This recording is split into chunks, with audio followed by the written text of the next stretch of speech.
अब यह सिद्ध हो चुका था कि स्टीव के लिए कोई भी प्रतिबंध महत्व नहीं रखता। एक बार स्टीव 100 मील प्रति घंटे की गति से गाड़ी चला रहे थे, जो ट्रैफिक नियमों के अनुसार अधिक था।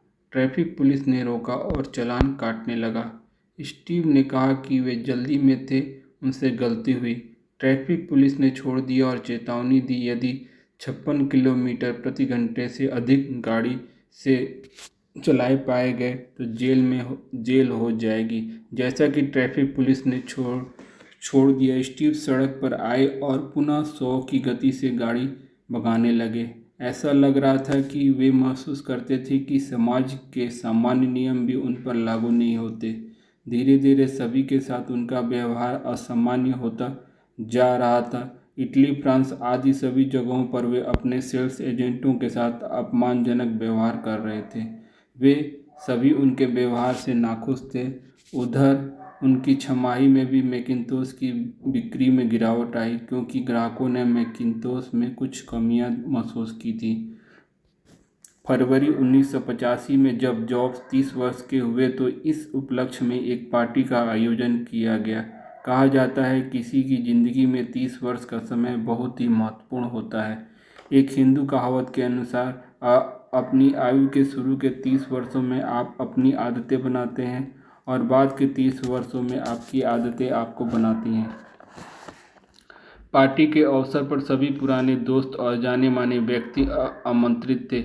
स्कूली ने भी जॉब्स को उपहार दिया, वेनेजुएला ने भी उपहार दिया, इसी तरह अन्य सभी लोगों ने अच्छे अच्छे उपहार दिए, लेकिन स्टीव का व्यवहार पार्टी में असहज ही रहा। वे सभी उपहार अपने होटल में ही छोड़कर चले गए। अपने पुराने दोस्तों एवं सहकर्मियों के प्रति स्टीव का व्यवहार रूखा था। एक बार एंडी हर्ट्सफेन, जो पुराने साथी थे, मैकिन्तोश के लॉन्च के बाद अवकाश पर चले गए। वे आराम करना चाहते थे। एक दिन हर्ट्स ने सुना कि स्टीव ने मैकिन्तोश के इंजीनियरों को $50,000 का बोनस दिया है। वे अपना बोनस लेने के लिए गए। स्टीव ने बताया कि अपने सुपरवाइजर से तय किया है कि जो लोग अवकाश पर हैं उन्हें बोनस नहीं दिया जाएगा। बाद में पता चला कि सुपरवाइजर ने नहीं, वरन स्टीव ने ही यह निर्णय लिया था। इस प्रकार कोटक की भांति हर्ट्स भी निराश हुए। इसी प्रकार 1985 के प्रारंभ में बरेल स्मिथ नाम के इंजीनियर ने भी क्षुब्ध होकर एप्पल छोड़ दी। एक इंजीनियर ब्रूस हार्ने ने भी एप्पल छोड़ी, क्योंकि एक दिन जब वह इंजीनियर ब्रूस स्टीव को नमस्कार करने गया तो स्टीव ने ब्रूस से कहा कि मैकिन्तोश में जो कुछ भी कमी रही वह तुम्हारी वजह से रही। ब्रूस ने कोई विशेष प्रतिक्रिया नहीं दी और बाहर आ गए। लेकिन सबसे चौंकाने वाली खबर तब आई जब एप्पल के सह संस्थापक वेजनियाक ने भी एप्पल छोड़ने की घोषणा कर दी। वे एप्पल II का काम देखते थे। उनका आरोप था कि एप्पल की कुल बिक्री राशि में से एप्पल II का 1/3 हिस्सा है, लेकिन केवल मैकिन्तोश को ही महत्व दिया जा रहा है। स्टीव और वेजनियाक में काफ़ी दिनों तक विवाद चलता रहा। विवाद का असली मुद्दा वह रिमोट भी था जो वेजनियाक ने एप्पल में रहते हुए बनाया था। वेजनियाक ने इसे अपनी संपत्ति मानते थे, जबकि स्टीव इसे एप्पल की संपत्ति मानते थे। 1985 में अंत तक स्टीव और स्कूली के मध्य कई विवाद उत्पन्न हो गए थे। अधिकांश विवाद बिजनेस के कारण थे। स्कूली जहां अधिक से अधिक लाभ कमाना चाहते थे और मैकिन्तोश की कीमत ऊंची रखना चाहते थे, वहीं स्टीव मैकिन्तोश की कम से कम कीमत रखकर उसे अधिक सबकी पहुंच में रखना चाहते थे। स्टीव की समस्या यह थी कि वे स्कूली को मैन्युफैक्चरिंग का आदमी नहीं मानते थे। वह कहते थे कि स्कूली को यह पता नहीं है कि मैकिन्तोश में क्या है, क्या अच्छाई है। वह कहते थे कि स्कूली अपनी ज़िंदगी में सोडा पानी बेचते रहे हैं। वह इंजीनियरिंग को समझते नहीं हैं। जब भी स्कूली के समक्ष सबसे बड़ी समस्या स्टीव का खराब व्यवहार था। स्कूली कहते थे कि स्टीव यह नहीं जानते कि कंपनी को कैसे चलाया जाए, लोगों के साथ कंपनी को कैसे मधुर व्यवहार बनाया कर रखा जाए। जब स्कूली सभी जॉब्स के साथ किसी मीटिंग में जाते तो जॉब्स के रूखे और आक्रामक व्यवहार के कारण वह मीटिंग असफल हो जाती। स्कूली अपने को अपमानित महसूस करते थे। स्टीव और स्कूली के विवादों को कंपनी प्रबंधन ने गंभीरता से लिया और दोनों को समझाने का प्रयास किया। स्कूली को समझाया गया कि कंपनी के संचालन में वह सबका सहयोग लेकर चले। दूसरी ओर स्टीव को समझाया गया कि वह मैकिन्टोश डिवीजन में अपना समय लगाए, पूरी कंपनी को अस्त व्यस्त करने का प्रयास न करें। उधर मैकिन्टोश की बिक्री घटती जा रही थी। मैकिन्टोश की टीम ने भी असंतोष उभर रहा था। स्कूली ने इसका फायदा उठाया। वे पहले से भी आते। उन्होंने स्टीव से कहा कि काफ़ी शिकायतें आ रही हैं, अंत में वे अपने व्यवहार में सुधार लाएं। स्टीव यह सुनकर स्तब्ध रह गए कि उनकी ही कंपनी में कोई उन्हें चैलेंज कर रहा है और नसीहत दे रहा है। स्टीव ने स्कूली को भला बुरा कहा और अंत में स्कूली ने मामला बोर्ड के समक्ष ले जाने का निर्णय लिया। जॉब्स को यह सुनकर धक्का लगा कि मामला बोर्ड के समक्ष जाएगा। उन्होंने स्कूली से कहा कि वे ऐसा ना करें, अन्यथा कंपनी खत्म हो जाएगी। धीरे धीरे स्कूली स्टीव का विश्वास खोते चले गए। एक दिन बोर्ड की मीटिंग में स्कूली ने प्रस्ताव रखा कि स्टीव को मैकिन्टोश डिवीजन से हटा दिया जाए और उनसे कहा जाए कि कोई नया प्रोडक्ट डेवलप करें। कंपनी प्रबंधन ने महसूस किया कि स्टीव और स्कूली दोनों के विवाद से कंपनी को नुकसान हो रहा है। स्कूली गत वर्ष में कंपनी के नियंत्रण में नहीं रह सके और स्टीव अपना चिड़चिड़ापन और रूखे व्यवहार का लबादा नहीं उठा सके। बोर्ड के सदस्यों ने दोनों से अलग अलग बात करने का निर्णय लिया। स्कूली बोर्ड रूम में बाहर आ गए जबकि स्टीव अपना पक्ष रख सके। स्टीव ने बोर्ड को बताया कि स्कूली इसलिए समझते हैं क्योंकि उन्हें कंप्यूटर का कुछ भी ज्ञान नहीं है। बोर्ड की ओर से ड्राक आर्थर ने जॉब से कहा कि पिछले वर्ष आपने कई मूर्खतापूर्ण व्यवहार किए हैं, अतः आपको कंपनी की एक डिवीजन को भी मैनेज करने का अधिकार नहीं है। आपके लिए अच्छा होगा कि कंपनी के लिए एक रिसर्च लैब स्थापित करो और कोई नया प्रोडक्ट डेवलप करो। वह सुन स्टीव तिलमिला कर रह गए। इसके बाद जब स्कूली बोर्ड के सामने प्रस्तुत हुए तो उन्होंने बोर्ड से कहा कि आप मुझे या तो अधिकार दें ताकि मैं अपने तरीके से कंपनी को चला सकूं, अन्यथा मैं कुछ नहीं कर सकूंगा। यदि आप अधिकार नहीं देंगे तो अपने लिए नए सीईओ की तलाश करें। यदि अधिकार दिए जाते हैं तो स्टीव से निपटने का भी अधिकार दिया जाए। बोर्ड असमंजस में पड़ गया। कंपनी के लिए स्टीव और स्कूली दोनों ही आवश्यक थे, लेकिन बाद में विचार विमर्श के बाद बोर्ड ने स्कूली के पक्ष में निर्णय लिया और अधिकार दिया कि उचित समय पर वे स्टीव को अलग कर सकते हैं। जब स्कूली बोर्ड रूम से बाहर निकले तो उनके हाव भाव से बोर्ड रूम में बाहर प्रतीक्षारत स्टीव को लगा कि वे लड़ाई हार चुके हैं। स्टीव को एहसास हुआ कि स्कूली ने उनके साथ विश्वासघात किया है। यद्यपि स्कूली ने स्टीव को सुधार के लिए पर्याप्त समय दिया। अंत में मई माह के अंत के 7 दिन पहले ही कष्टकारक रहे। स्टीव और स्कूली दोनों में भयंकर शीत युद्ध चलता रहा। दोनों एक दूसरे को नीचा दिखाने का प्रयास करते रहे। इस बीच एग्जीक्यूटिव की मीटिंग में बोर्ड की बैठकें चलती रहीं और स्टीव लगातार सभी का विश्वास खोते रहे। स्टीव समझ गए कि एक बार फिर से उन्हें फेंक दिया गया है, उन्हीं लोगों के द्वारा जिनको वे लेके आए थे, जिन्हें सम्मान देते थे और जिनका आदर करते थे, लेकिन सभी ने उनके साथ विश्वासघात किया और आहत होकर वे यूरोप के दौरे पर चले गए। अगस्त 1985 में यूरोप दौरे से वापस आने के बाद स्टीव ने सोचा कि अब आगे क्या किया जाए, क्योंकि एप्पल से उनका मन उचट चुका था। उन्होंने स्टैनफोर्ड के बायोटेक पॉल वर्क से चर्चा की कि क्यों न आप द्वारा डीएनए के क्षेत्र में किए जा रहे रिसर्च के कार्य को टेक्नोलॉजी से जोड़कर और आगे बढ़ाया जाए। वर्ग ने बताया कि जैविक विज्ञान में शोध का कार्य काफ़ी कठिन है, क्योंकि इस क्षेत्र में शोध और परिणाम प्राप्त करने के लिए हफ्तों की प्रतीक्षा करनी होती है। स्टीव ने समझाया कि क्यों न आप अपना काम कंप्यूटर की मदद से करें। वर्ग ने बताया कि इस क्षमता का कंप्यूटर विश्वविद्यालय काफ़ी महंगा होगा, लेकिन स्टीव ने समझाने के बाद जल्द ही वर्ग इस संभावना पर विचार करने के लिए तैयार हो गए। उनके दिमाग में भी एक नई कंपनी बनाने का विचार था। वह धनवान और जवान थे। वह अपने शेष जीवन में कुछ करना चाहते थे। उधर स्टाफ भी विश्वविद्यालय के लिए उच्च क्षमता वाले तथा व्यक्तिगत उपयोग वाले कंप्यूटर बनाना चाहते थे। यह विचार उन्हें 1983 में तब आया जब मैकिन्टोश के प्रदर्शन के लिए उन्होंने ब्रेन ब्राउन का कंप्यूटर साइंस विभाग देखा था। वहाँ उनके द्वारा उसने कहा था कि साइंस के लिए मैकिन्टोश से भी उच्च क्षमता वाला व्यक्तिगत उपयोग वाला कंप्यूटर चाहिए।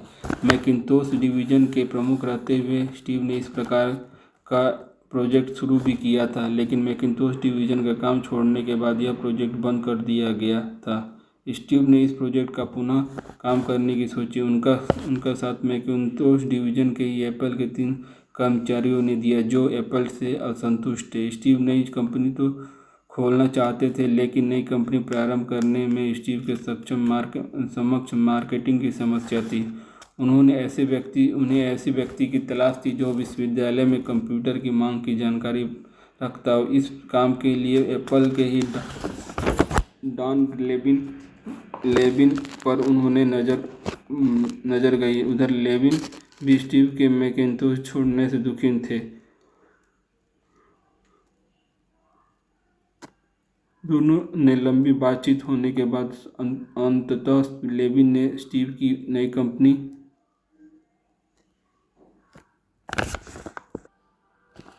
लेकिन लेविन स्टीव के मैकिन्टोश छोड़ने से दुखी थे। दोनों में लंबी बातचीत होने के बाद अंततः लेविन ने स्टीव की नई कंपनी में शामिल होने की सहमति दे दी। उधर एप्पल के बोर्ड में स्टीव अभी चेयरमैन के रूप में नामित थे, लेकिन जब से उनका बोर्ड के साथ विवाद हुआ था तब से उन्होंने बोर्ड की किसी बैठक में भाग नहीं लिया था। बोर्ड की वार्षिक मीटिंग के लिए स्टीव को सूचित किया कि उन्हें चेयरमैन की रिपोर्ट प्रस्तुत करनी है। दूसरी ओर स्कूली चिंतित भी थे और यह भी सोच रहे थे कि यदि स्टीव कंपनी की बोर्ड मीटिंग में भाग लेंगे तो वे कंपनी की या उनकी आलोचना करेंगे। लेकिन सब आश्चर्यचकित रह गए जब स्टीव ने अपने पुराने विवादों को किनारा करते हुए बोर्ड को सूचित किया कि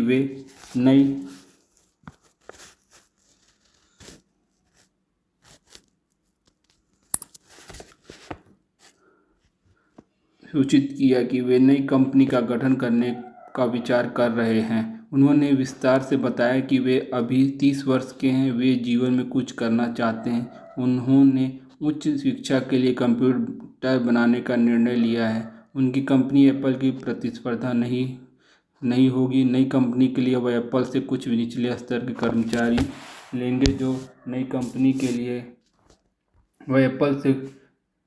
कंपनी जो एप्पल के लिए महत्वपूर्ण सूचना नहीं है। स्टीव ने एप्पल के चेयरमैन पद से त्यागपत्र की इच्छा व्यक्त की और एप्पल के सहयोग मांगा तथा अपनी नई कंपनी और एप्पल के साथ सहयोग पूर्वक काम करने की पेशकश भी की। उन्होंने यह भी प्रस्ताव रखा कि यदि एप्पल चाहे तो उनकी कंपनी के उत्पाद के वितरण का अधिकार ले सकती है। माइक मार्कुला ने स्टीव से पूछा कि वे एप्पल के कर्मचारियों को क्यों चाहते हैं। जॉब ने बोर्ड को आश्वस्त किया कि मेरे द्वारा लिए गए कर्मचारी आपके मुख्य कर्मचारी नहीं होंगे, वे वैसे भी एप्पल को छोड़ रहे हैं। इधर उधर भटकने के बजाय अच्छा होगा कि वे मेरी नई कंपनी में काम करें। बाद में निजी विचार विमर्श में एप्पल के निर्देशकों ने निर्णय लिया कि स्टीव की नई कंपनी में एप्पल 10% हिस्सा ले और स्टीव बोर्ड के चेयरमैन बने रहें। अगले दिन स्टीव ने और एप्पल से अलग हुए उनके 5 साथियों ने बैठक की। यद्यपि एप्पल के द्वारा 10% हिस्सा खरीदना अच्छा विचार था, लेकिन स्टीव के साथियों का मत था कि स्टीव को एप्पल से त्यागपत्र देकर नए सिरे से अलग काम शुरू करना चाहिए। स्टीव ने स्कूली को पत्र लिखकर एप्पल से बाहर आए अपने 5 साथियों के नाम सूचित कर दिए जो उनकी कंपनी में काम करेंगे। स्कूली ने बाद में ऐतराज़ किया कि 5 कर्मचारी एप्पल के महत्वपूर्ण अंग हैं, वे एप्पल के निचले स्तर के कर्मचारी नहीं हैं। काफ़ी विवादों के बाद सभी एप्पल से अलग हो गए।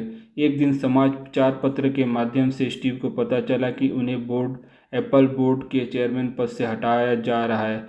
उन्होंने तुरंत त्यागपत्र देने का निर्णय लिया, लेकिन उनके एक सहयोगी ने सुझाव दिया कि त्यागपत्र कंपनी को भेजने के बजाय मार्कुला के घर पर उन्हें देकर सहयोग मांगा जाए। बाद में मैकिन्टोश से टाइप हुआ एक पत्र मार्कुला को दिया गया। अंततः त्यागपत्र स्वीकार हो गया। कुछ दिन बाद स्टीव का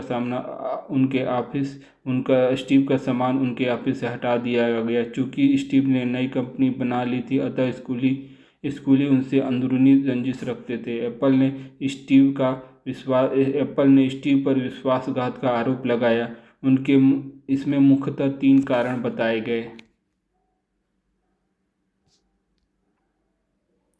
एप्पल की प्रतिस्पर्धा में गुप्त रूप से नई कंपनी का गठन करना, गलत तरीके से एप्पल की ख्याति, डिजाइन आदि का उपयोग करना, गुप्त तरीके से एप्पल के कर्मचारियों को तोड़ना। इन 3 आरोपों के साथ स्टीव के विरुद्ध एप्पल ने मुकदमा डाला।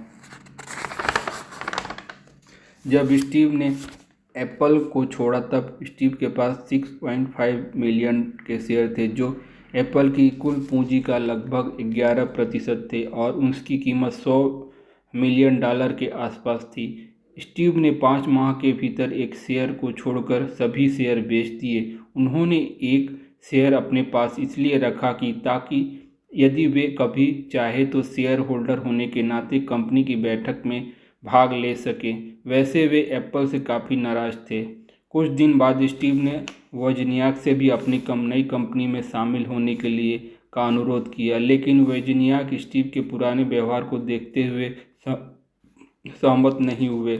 नई कंपनी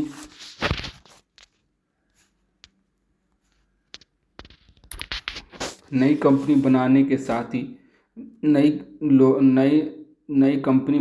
साथ ही नई कंपनी का नाम और लोगो तय करना बहुत बड़ा काम था। स्टीव एक सुलझा हुआ सादा डिजाइन वाला लेकिन उच्च शिक्षा को आकर्षित करने वाला नाम और लोगो चाहते थे। उस समय इस तरह के जाने माने डिजाइनर बड़ी कंपनियों के साथ अनुबंधित थे, अतः डिजाइनर मिलना मुश्किल हो रहा था। काफ़ी खोजबीन के बाद पॉल रेंट्स नाम का डिजाइनर उनकी पसंद में आया, लेकिन उस समय वह पॉल रेंट्स IBM के साथ अनुबंधित थे। स्टीव ने फोन के द्वारा IBM के प्रेसिडेंट से पॉल रेंट्स से अपना काम करने का अनुमति मांगी। काफ़ी जद्दोजहद के बाद IBM से पॉल रेंट्स को स्टीव के साथ काम करने की अनुमति मिल गई। स्टीव ने पॉल रेंट्स को अपना विजन समझाया। दोनों में $1 लाख के मेहनताने पर सहमति बनी, जो 2 सप्ताह बाद रैम ने स्टीव के सामने अपने द्वारा तैयार की गई बुकलेट और लोगो रखा। स्टीव इसमें कुछ परिवर्तन चाहते थे। रैंड परिवर्तन के लिए तैयार नहीं थे। रैंड का कहना था कि उन्होंने पिछले 50 वर्ष का अपना पूरा अनुभव इसमें लगा दिया है, इसमें कोई भी परिवर्तन उनका अपमान होगा। लेकिन बाद में दोनों में सहमति बन गई और कंपनी का नाम और लोगो नेक्स्ट के रूप में स्वीकार हो गया। अब स्टीव के सामने कंप्यूटर के डिजाइन का प्रश्न था। एप्पल के साथ मुकदमे के कारण कोई अच्छा डिजाइनर स्टीव के साथ काम करने के लिए तैयार नहीं था।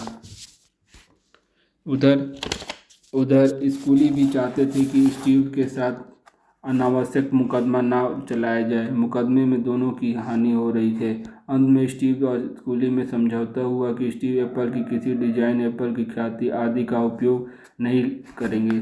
लेकिन समझौते के बाद एप्पल ने स्टीव के ऊपर किया गया मुकदमा वापस ले लिया। स्टीव नेक्स्ट की सफलता के लिए काम करते रहे। नई कंपनी की कुल पूंजी $30 बिलियन रखी गई। कंपनी की पूरी पूंजी बाजार में बिक गई। बिल गेट्स और IBM के साथ भी काफ़ी विवादों के बाद स्टीव ने नेक्स्ट में सहयोग की सहमति बनी। अक्टूबर 12, 1988 को सैन फ्रांसिस्को में नेक्स्ट का नाम का कंप्यूटर लॉन्च किया गया, लेकिन नेक्स्ट के लिए 1989 के मध्य में तैयार हो सका। लेकिन बिक्री के लिए 1989 के मध्य में तैयार हो सका। नई कंपनी के लिए अच्छी और सुंदर बिल्डिंग की व्यवस्था की गई। नेक्स्ट की बिक्री 10,000 नग प्रति माह तक पहुंच गई।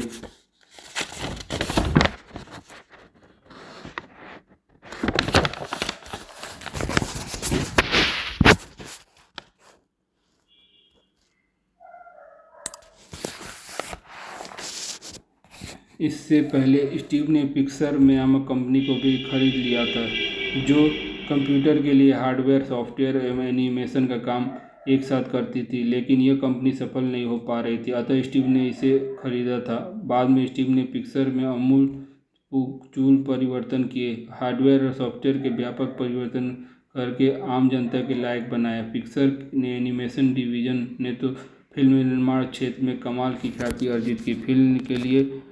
फिल्मों के लिए पिक्सर और डिज्नी कंपनी के मध्य 5 फिल्में करने का अनुबंध हुआ। पिक्सर की बनाई हुई पांचों फिल्में बेहद पसंद की गई। पांचों फिल्मों के बाद पिक्सर ने डिज्नी के लिए काम बंद कर दिया, अतः डिज्नी का व्यवसाय मंदा हो गया। स्टीव तो पुराने सौदेबाज थे। बाद में डिज्नी ने स्टीव के मनचाहे मूल्य पर पिक्सर को खरीदा। इस प्रकार स्टीव के नेतृत्व में नेक्सा की भांति पिक्सर भी एक सफल कंपनी रही। जब स्टीव 31 साल के थे और एप्पल से अलग हो गए थे, तब उनकी मां का क्लारा मृत्युशैया पर थी। वे स्मोकर थी और उन्हें फेफड़े का कैंसर हो गया था। उस समय स्टीव ने कुछ समय अपनी मां के साथ बिताया। उन्होंने अपनी मां से कुछ अटपटे सवाल भी पूछे, जिन्हें उसकी मां ने मुस्कुराते हुए टाल दिया।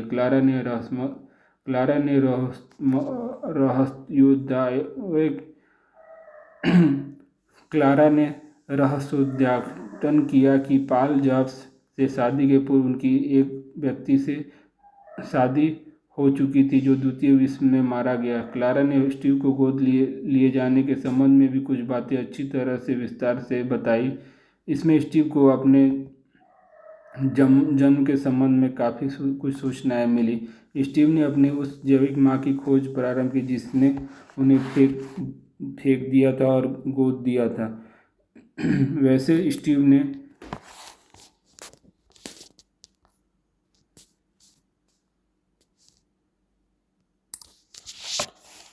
ने पहले भी एक जासूस नियुक्त किया था, जो उसकी जैविक मां की खोज कर रहा था, लेकिन वह खोज असफल रही। स्टीव ने अपने जन्म प्रमाण पत्र में से उस डॉक्टर को खोज निकाला जिसने जन्म प्रमाण पत्र बनाया था, लेकिन डॉक्टर ने इस संबंध में कुछ भी बताने से असमर्थ व्यक्त की। डॉक्टर ने बताया कि सारा रिकॉर्ड आग में नष्ट हो चुका है। यद्यपि यह सही नहीं था।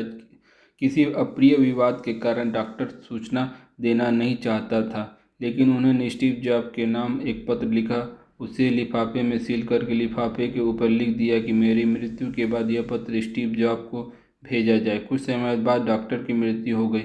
तब उसकी विधवा ने स्टीव जॉब को पत्र भेजा, जिसमें डॉक्टर ने बताया कि उसके जन्म के समय उसकी मां एक गैर शादीशुदा कॉलेज गर्ल थी, जो विस्कोनिया यूनिवर्सिटी से स्नातक थी और उसका नाम योआना सीबल था। स्टीव ने अपनी जैविक मां की खोज में एक और जासूस को नियुक्त किया, जिससे पता चला कि उसके जन्म के बाद योआना सीबल ने अब्दुल फतह जांडली नामक व्यक्ति से शादी की थी और शादी के बाद उसकी एक लड़की पैदा हुई थी, जिसका नाम मोना था।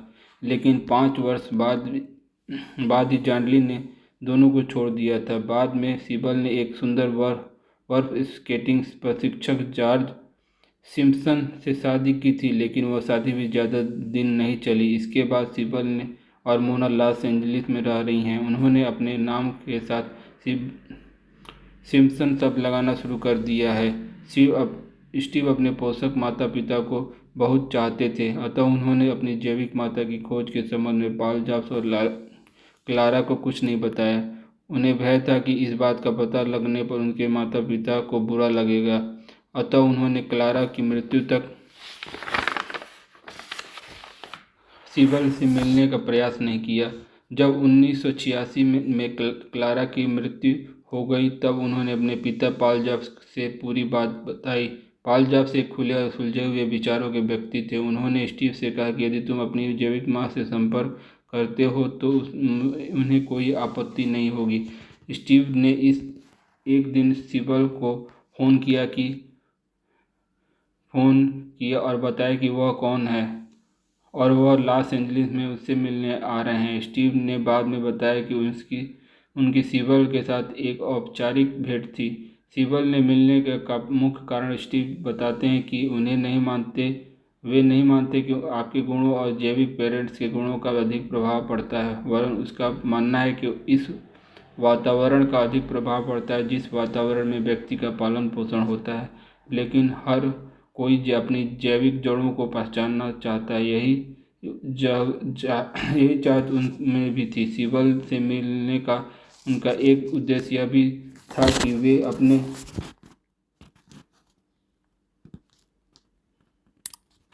अपनी जैविक माँ को धन्यवाद देना चाहते थे कि उन्होंने उसे गर्भ में ही गर्भपात कराकर समाप्त नहीं किया, वरन जिंदगी दी। जब लॉस एंजलिस में स्टीव सिबल के घर पहुंचे तो सिबल स्टीव को देखकर भावुक हो गई। वह जानती थी कि स्टीव इस समय धनी हैं और विख्यात भी हैं। वह बार बार स्टीव से माफ़ी मांगती रही और बताया कि वह गोद देने के बाद कितनी दुखी हुई थी। स्टीव ने इस संबंध में कुछ नहीं कहा। जब सिबल कुछ शांत हुई तो उन्होंने स्टीव से सामने रहस्योद्घाटन किया कि उनकी एक पूर्व बहन भी है। उसका नाम मोना सिम्पसन है और वह मैनहट्टन में एक प्रसिद्ध उपन्यासकार है। सिबल ने मोना को कभी नहीं बताया कि उसका कोई भाई भी है। सिबल ने यह खुशखबरी टेलीफोन पर मोना को सुनाई कि तुम्हारे एक भाई भी है और बहुत सुंदर है और विख्यात भी। मैं उसे लेकर तुमसे मिलने के लिए न्यूयॉर्क आ रही हूँ। सिबल ने स्टीव का नाम छुपा लिया। केवल वह बताया कि तुम्हारा भाई पहले गरीब था, अब धनवान है, ख्याति प्राप्त है, लंबे काले बाल हैं और कैलिफोर्निया में रहता है। मोना और उसके साथ काम करने वाली लड़कियों ने अनुमान लगाना शुरू किया कि कौन मोना का भाई हो सकता है। कई जानी मानी हस्तियों का नाम पर विचार हुआ। एक सहेली ने यह भी अनुमान लगाया कि शायद वह लड़का हो जिसे एप्पल कंपनी की स्थापना की है, लेकिन नाम का कोई अनुमान नहीं लगा सका। कुछ समय बाद सेंट रेजिन होटल की लॉबी में स्टीव और मोना की मुलाकात हुई। मोना ने बाद में बताया कि वह तो सरल, सुंदर और प्यारा सा लड़का था। कुछ मिनट के बैठे फिर स्टीव ने मोना टहलने चले गए। स्टीव ने देखा कि दोनों के विचारों में चाल चलन रहन सहन में कितनी समानताएं हैं। स्टीव रोमांचित थे कि उनकी एक बहन जानी मानी उपन्यासकार है। उन्होंने अपनी माँ सिबल के ऊपर एक उपन्यास लिखा था जिसका नाम था एनीवेयर बट हियर। मोना द्वारा लिखे गए उपन्यास के लॉन्च के अवसर पर प्रकाशक द्वारा दी गई पार्टी में स्टीव ने भी हिस्सा लिया। बाद में दोनों गहरे दोस्त बन गए। स्टीव ने अपनी बहन को उपहार के रूप में अपनी पसंद से बहुत ही सुंदर कपड़े दिए। बाद में मोना ने बताया कि स्टीव द्वारा दिए गए कपड़े बहुत सुंदर थे और अच्छे और उन्हें पसंद थे। मोना को अपने पिता को ढूंढने में रुचि जागृत हुई तो जो उसे 5 वर्ष की आयु में छोड़ दिए थे। उन्होंने थोड़ी धनराशि खर्च करके एक निजी जासूस कंपनी को यह खोज का काम सौंपा, लेकिन सफलता नहीं मिली। दोबारा कैलिफोर्निया में एक निजी जासूस को खोज का काम सौंपने पर केवल अब्दुल फतह जांडली के घर का पता लगा पाया, जो सेक्रामेंटो में रहते थे। मोना ने स्टीव के सामने प्रस्ताव रखा कि चलकर उनके पिता से मिला जाए, लेकिन स्टीव ने इसमें कोई रुचि नहीं दिखाई। मोना ने बताया कि स्टीव ने उसे भी उत्साहित नहीं किया।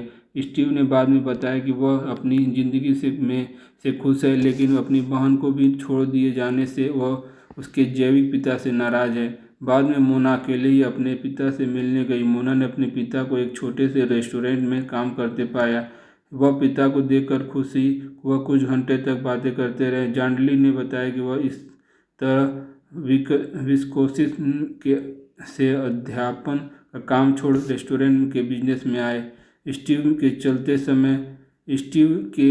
ने चलते समय मोना को मना किया कि वह पिता से उसका जिक्र ना करे। मोना ने कोई जिक्र नहीं किया, लेकिन बातों बातों में जांडली ने मोना को बताया कि तुम्हारे जन्म से पूर्व तुम्हारी माँ ने एक बच्चे को जन्म दिया था, वह एक लड़का था। मोना ने पूछा कि उसके बाद क्या हुआ। जांडली ने बताया कि जन्म के बाद उन्होंने उसे नहीं देखा। बाद में एक पारिवारिक मीटिंग में मोना ने स्टीव को बताया कि सेंट जेवियर में एक प्रसिद्ध रेस्टोरेंट था जिसमें तुम जाते थे। उस रेस्टोरेंट का मालिक एक सीरियाई था उसका नाम उसका नाम ही अब्दुल फतह जानली था। वह आपको बहुत पसंद करता था। वही तुम्हारे जैविक पिता है। स्टीव ने कोई रुचि नहीं दिखाई। अंत तक स्टीव और जानली आपस में कभी नहीं मिले। मोना ने बाद में एक नया उपन्यास लिखा जिसका नाम द लॉस्ट फादर था। दोनों ने जानली परिवार से संबंध बनाए रखा। इस बीच जानली 4 शादियां कर चुके थे और वह अपनी अंतिम पत्नी रोजसिले के साथ रह रहे थे। स्टीव ने जानली परिवार में कभी रुचि नहीं दिखाई। इस प्रकार मोना ने 3 पारिवारिक उपन्यास लिखे, एक अपनी माँ पर एनीवेयर बट हियर, एक अपने जैविक पिता पर द लॉस्ट फादर और अपने भाई स्टीव पर एक रेगुलर गे। तीनों उपन्यास हिट हुए। स्टीव और कृष्णन ब्रेनन ने जो पुत्री पैदा हुई थी उसका नाम लीजा। स्टीव और कृष्णन ब्रेनन से जो पुत्री पैदा हुई थी उसका नाम लीजा रखा था। लीजा का बचपन बहुत अच्छा नहीं बीता क्योंकि स्टीव उसे अपनी पुत्री मानने से इनकार कर दिया। लेकिन बाद में ब्रेनन और लीजा का पालन पोषण का भार उठा लिया था। स्टीव की बहुत समय नहीं मिलता था, अतः वे लीजा को देखने के लिए कभी कभार ही आते थे। जब लीजा 3 वर्ष की थी तब स्टीव ने ब्रेनन के पास जाना शुरू किया। उस समय लीजा यह भी नहीं जानती थी कि वह कौन है। जब लीजा 8 वर्ष की हुई तब स्टीव ने लीजा के साथ अपने रिश्ते सुधारने शुरू किए। अब स्टीव लीजा को हमेशा अपने साथ ही रखते थे। जब स्टीव कहीं बाहर जाते तो डिनर के लिए जाते तो वह ब्रेनन के घर जाकर लीजा को साथ ले ही आते। यहाँ तक कि स्टीव विदेशी दौरे में भी लीजा को साथ ले जाते थे। स्टीव स्वयं शाकाहारी थे लेकिन लीजा को शाकाहारी भोजन पसंद नहीं था। बाद में समय अभाव के कारण स्टीव और लीजा के संबंध अच्छे नहीं रहे। स्टीव का पारिवारिक जीवन। स्टीव जॉब अब अपनी शादी के संबंध में गंभीर थे। वे एक सुंदर सहयोगी और शाकाहारी पत्नी चाहते थे। पत्नी ढूंढने का उनका काम भी काफ़ी मज़ेदार रहा। एक दिन स्टैनफोर्ड बिजनेस स्कूल में स्टीव लेक्चर देने गए थे। वहाँ उन्होंने लॉरेन पॉवेल को देखा। लॉरेन पॉवेल बिजनेस स्कूल की नई स्नातक थी और लेक्चर सुनने के लिए आई थी। जब वे पहुंची तब क्लारा रूम की सभी सीटें भर चुकी थी।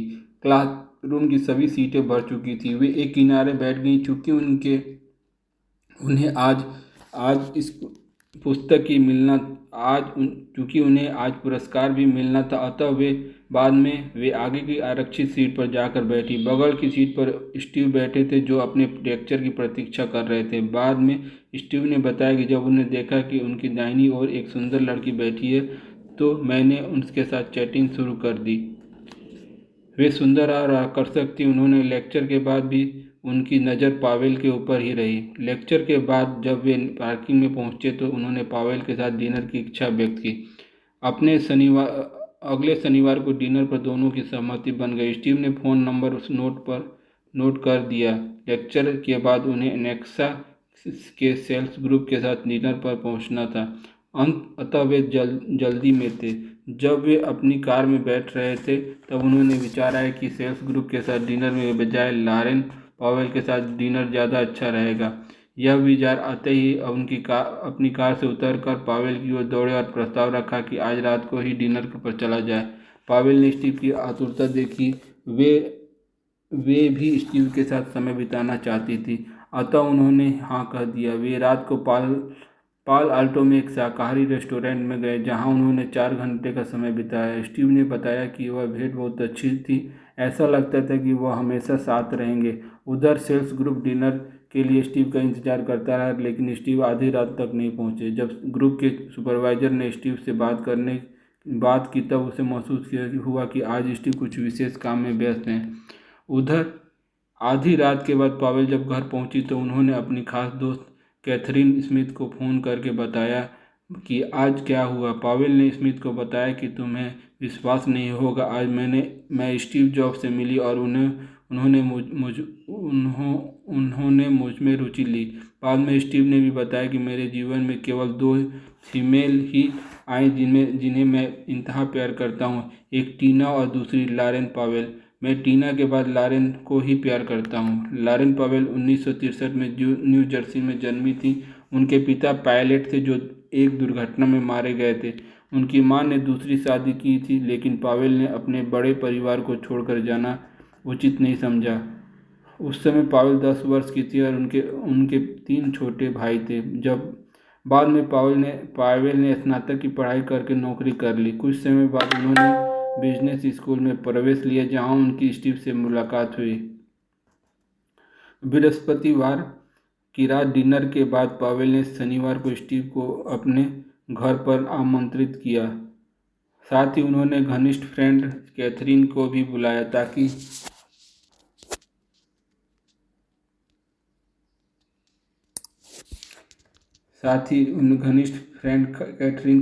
वे अपने रिश्ते के संबंध में कोई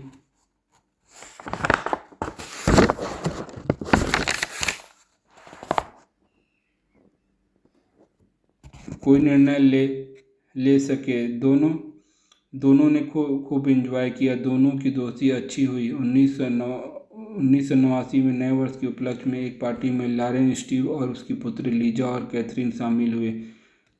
डिनर के दौरान लॉरेन और स्टीव में कुछ बहस हुई। दोनों अलग अलग उठकर चले गए। उस रात लॉरेन कैथरीन स्मिथ के घर रुकी। अगले दिन प्रातः स्मिथ उनके घर के दरवाजे पर किसी ने दस्तक दी। स्मिथ ने दरवाज़ा खोला तो पाया कि स्टीव फूलों का गुलदस्ता लिए खड़े हैं। स्टीव ने पूछा कि क्या मैं लॉरेन से मिल सकता हूँ। स्टीव ने बताया कि वह अभी सो रही हैं। स्टीव ने प्रतीक्षा करना उचित समझा। स्टीव ने ब्रेकफास्ट की व्यवस्था की। स्टीव दोपहर तक रुके। दोपहर में स्टीव ने कैथरीन को पुकारा, क्या तुम 1 मिनट के लिए मेरी बात सुन सकती हो। सभी बेडरूम में एकत्रित हो गए। स्टीव ने कहा, तुम जानती हो कि लॉरेन के पिता नहीं हैं और माँ भी यहाँ नहीं है। तुम लॉरेन की खास दोस्त हो। मैं तुमसे एक सवाल पूछता हूँ। मैं लॉरेन से शादी करना चाहता हूँ। क्या तुम हमारा साथ दोगी। स्मिथ ने पावेल से पूछा, तुम्हारी क्या राय है। जब पावेल ने सहमति दी तो स्मिथ ने भी दोनों की शादी के लिए हाँ कह दी। 1990 के प्रारंभ में जब शादी की सहमति हो गई तो इसके बाद इसमें कोई चर्चा न हुई। जब पावेल प्रतीक्षा करके थक गई तब स्टीव ने सितंबर माह में एक हीरे की अंगूठी पहनाई। दिसंबर में छुट्टियां मनाने के लिए स्टीव पावेल के साथ हवाई चले गए। वहाँ पर वे एक मनपसंद कॉटेज में रहे। पूरे दिसंबर माह में पावेल साथ साथ रहे। उनका प्यार बालिग हो गया। क्रिसमस के अगले दिन उन्होंने फिर घोषणा की वे जल्दी ही शादी करने जा रहे हैं। इस जल्दी के पीछे एक कारण और बताया जाता है कि हवाई प्रवास के दौरान ही पावेल गर्भवती हो गई थी। अतः 18 मार्च 1991 में दोनों की शादी हो गई।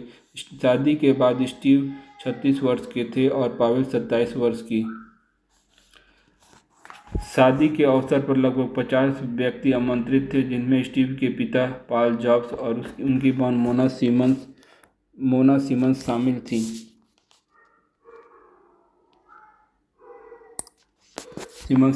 शादी के बाद स्टीव लॉरेन के घर में रहने लगे। स्टीव का घर एकदम सादा था। मकान बनाने में ईंटों का इस्तेमाल किया गया था। स्टीव पूल नहीं, कोई बाउंड्री नहीं, कोई विशेष फर्नीचर नहीं। मकान के पीछे किचन गार्डन था जिसमें फूलों और सब्जियों की खेती होती थी। पावेल जानती थी कि स्टीव पूर्ण शाकाहारी हैं, अतः वे सब्जियों और फलों पर ज़्यादा जोर देती थी। उन्होंने बाद में अपनी एक जूस कंपनी भी बनाई।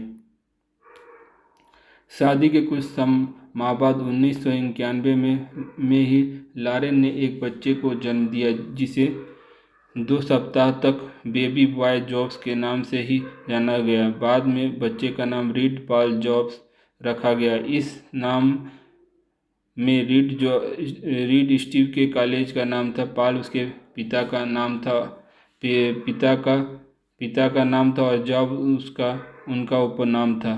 वर्ष 1995 में लॉरेन ने एक पुत्री को जन्म दिया जिसका नाम इरिन सियोन जॉब्स रखा गया। स्टीव की सबसे छोटी पुत्री का जन्म 1998 में हुआ, उनका नाम ईवा रखा गया।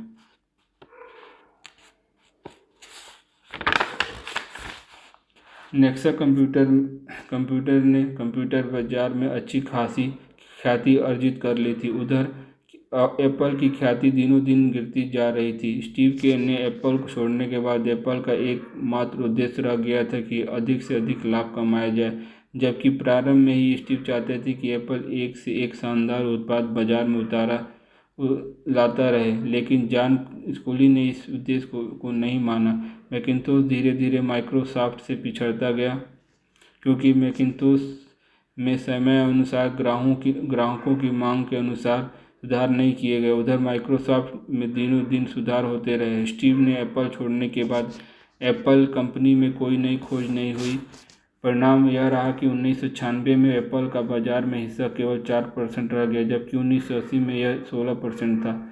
इस बीच जॉन स्कूली सीईओ पद से हट चुके थे और इस पद पर गिल अमेनियो आ गए थे।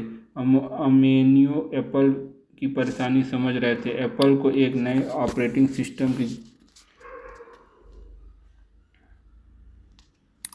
ऑपरेटिंग सिस्टम की जरूरत थी। चारों ओर नज़र दौड़ाने के बाद यह एहसास हुआ कि इस तरह का ऑपरेटिंग सिस्टम केवल नेक्सा कंपनी ही सप्लाई कर सकती है।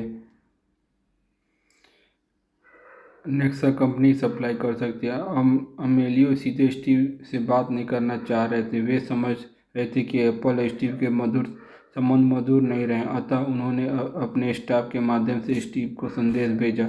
स्टीव तो एप्पल से अपना पूरा न खून का रिश्ता मानते थे। एप्पल उन्हीं का बनाया हुआ पौधा था, अतः स्टीव ने संदेश मिलने के बाद बिना किसी विशिष्ट के अमेनियो से सीधे फ़ोन पर बात की। इस समय वे जापान के रास्ते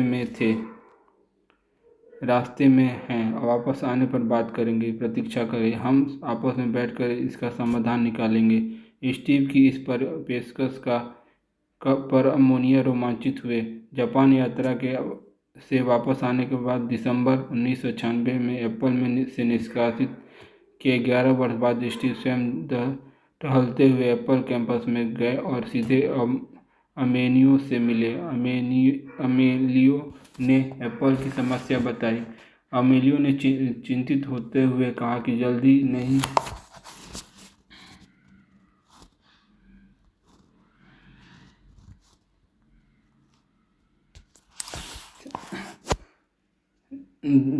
ही कोई नहीं किया गया तो एप्पल कंपनी खत्म हो जाएगी। बातचीत में स्टीव ने कहा कि वे एप्पल के लिए कुछ भी कर सकते हैं, चाहे वो तो एप्पल नेक्सा को ही क्यों ना खरीद ले।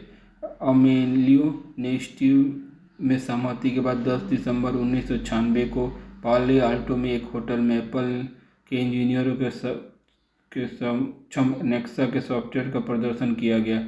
एक दूसरी कंपनी बी ने भी अपने उत्पाद प्रदर्शित किए, लेकिन अंततः एप्पल प्रबंधन द्वारा नेक्सा को खरीदने का निर्णय लिया गया।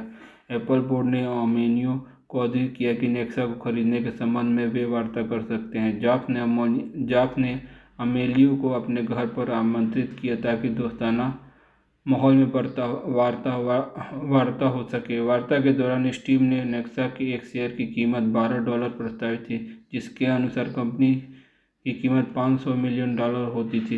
अमेलियो ने इसे अधिक लग बताया और $10 प्रति शेयर का प्रस्ताव रखा, जिसके अनुसार कंपनी की कीमत $400 मिलियन आती थी। सोच विचार के बाद स्टीव ने अमेलियो के प्रस्ताव को स्वीकार कर लिया। उधर स्टीव संपूर्ण मूल्य नकदी में चाहते थे, जबकि अमेलियो एप्पल के शेयरों के रूप में भुगतान करना चाहते। अतः अंत में कुछ धनराशि नकद में और कुछ शेयरों के रूप में तय हो गई। दिसंबर 20, 1996 को एप्पल के कर्मचारियों के समक्ष एप्पल मुख्यालय पर इस सौदे की घोषणा की गई। यह भी बताया गया कि स्टीव जॉब एप्पल में पार्ट टाइम एडवाइजर होंगे। एप्पल से निष्कासित होने के बाद यद्यपि स्टीव के कदम रुके नहीं थे, वे अच्छा ही करते रहे, लेकिन उनके मन में एप्पल के प्रति कहीं न कहीं मोह अवश्य था। इसलिए उन्होंने अवसर पाकर उन्होंने अपनी नेक्सा कंपनी को एप्पल के हाथों बेच दिया, ताकि एप्पल में पुनः प्रवेश का रास्ता खुल सके और वे अपना खोया हुआ साम्राज्य वापस प्राप्त कर सके। इसके लिए उनका एप्पल के बोर्ड में शामिल होना आवश्यक था। उधर स्टीव के मन में कंप्यूटर में के साथ साथ संगीत, मोबाइल फ़ोन, बुक्स और जर्नलिस्ट आदि के लिए भी नया करने का विचार पनप रहा था।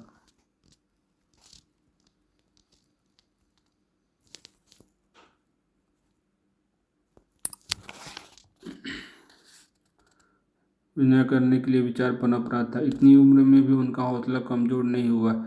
एप्पल में स्टीव की वापसी 1997 में हुई, जब उन्होंने अंशकालीन सलाहकार के रूप में कार्य प्रारंभ किया। सबसे पहले उन्होंने महसूस किया कि एप्पल में अपनी स्थिति मजबूत की जाए, अतः उन्होंने अपना व्यक्तिगत पक्ष मजबूत करने पर बल दिया। दूसरी ओर उन कर्मचारियों को संरक्षण देना था जो नेक्सा को छोड़कर आए थे।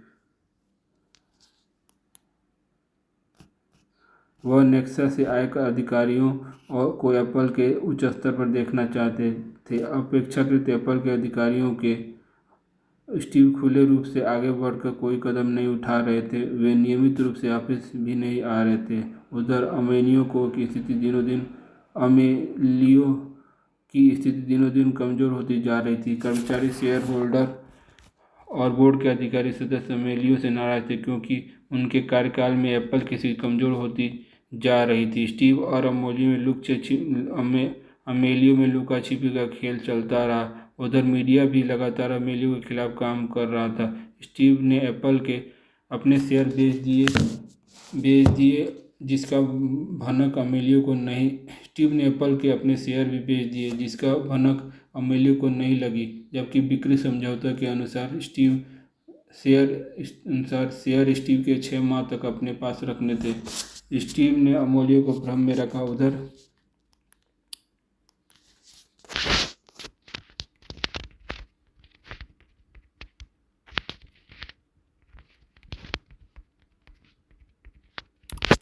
उधर अमेलियो को बोर्ड की नज़रों में गिराना भी था। एप्पल के मुख्य वित्त अधिकारी फ्रेंस एंडरसन ने एग्जीक्यूटिव डायरेक्टर बुलार्ड के समक्ष एप्पल की वित्तीय स्थिति का वर्णन किया। एंडरसन ने बताया कि नकदी समाप्त हो गई है, लोग एप्पल को छोड़ रहे हैं और मुख्य लोग छोड़ने की सोच रहे हैं। बुलार्ड के समझ में आ गया कि जहाज रेत पर जाने वाला है।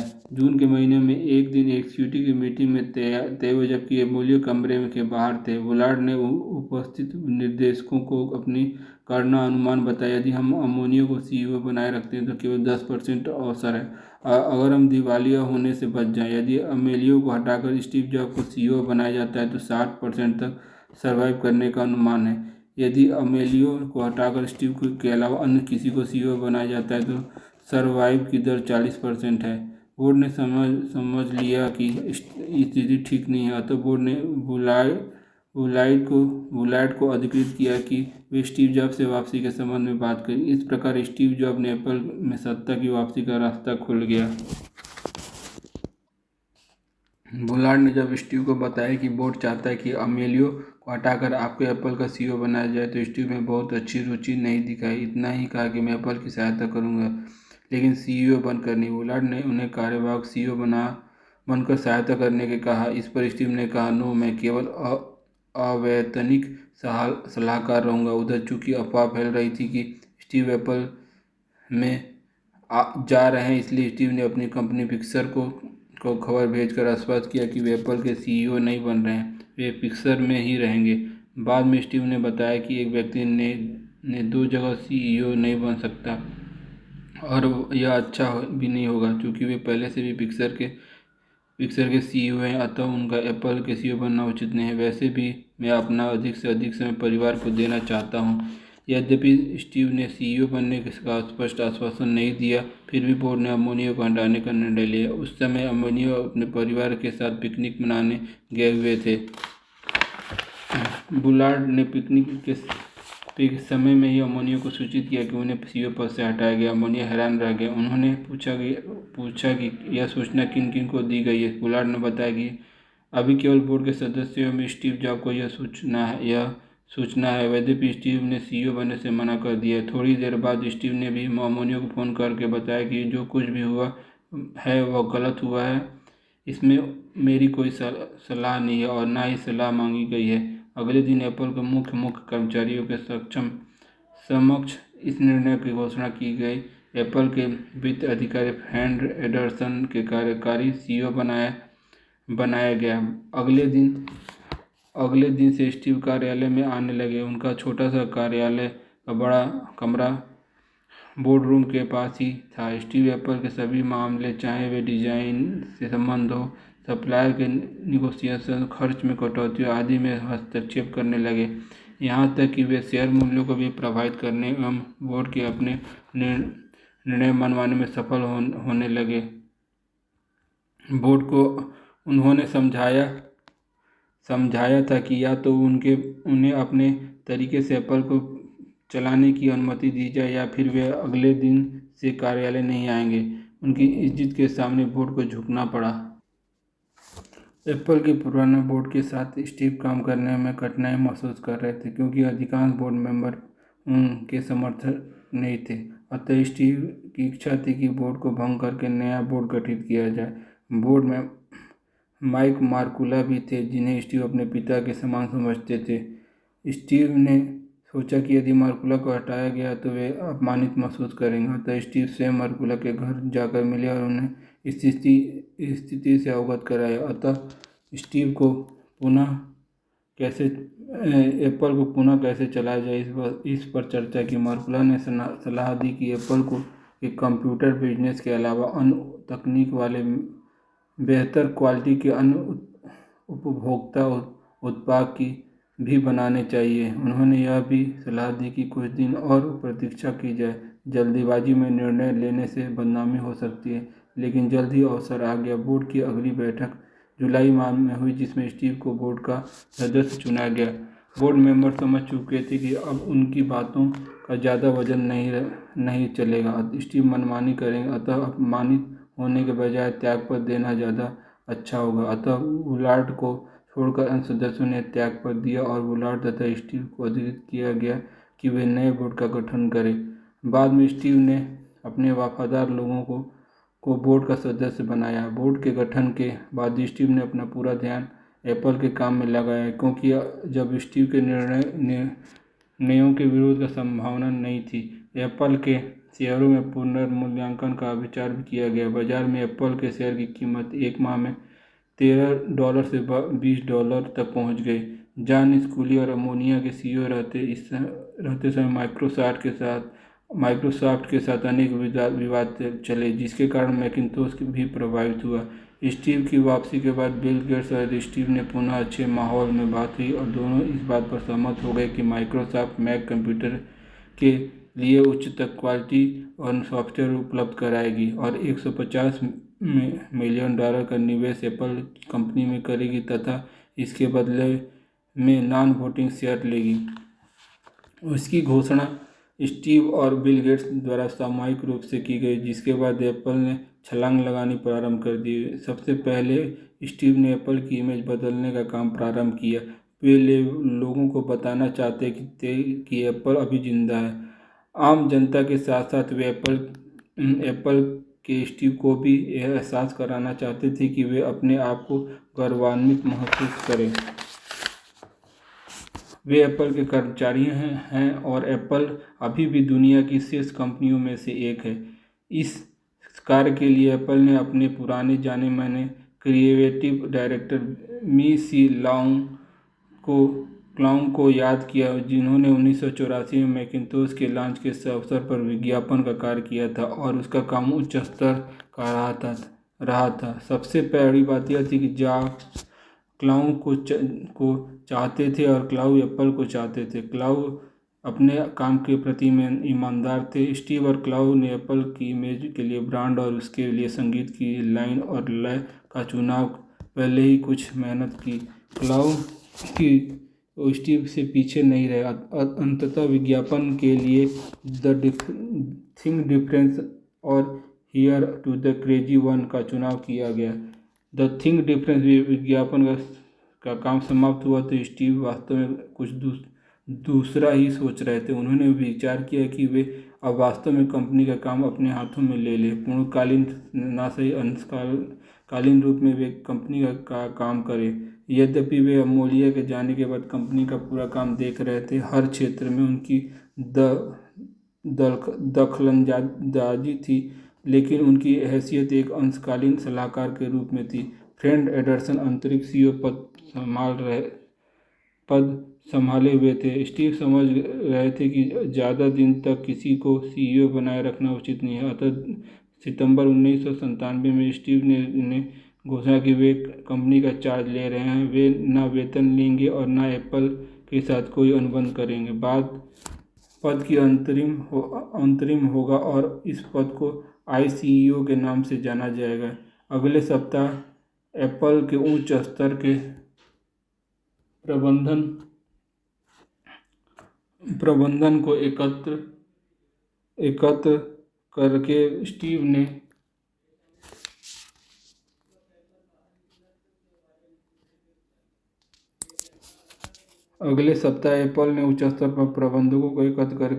अपनी इस नई भूमिका और नए विज्ञापन की जानकारी दी। उन्होंने सबके सामने स्वीकार किया कि पिछले 10 सप्ताह में उन्होंने कठोर मेहनत की है, पूरी नींद सोए नहीं। अतः प्रातः 7 बजे घर से निकलते थे और रात को 9 बजे घर पहुंचते थे।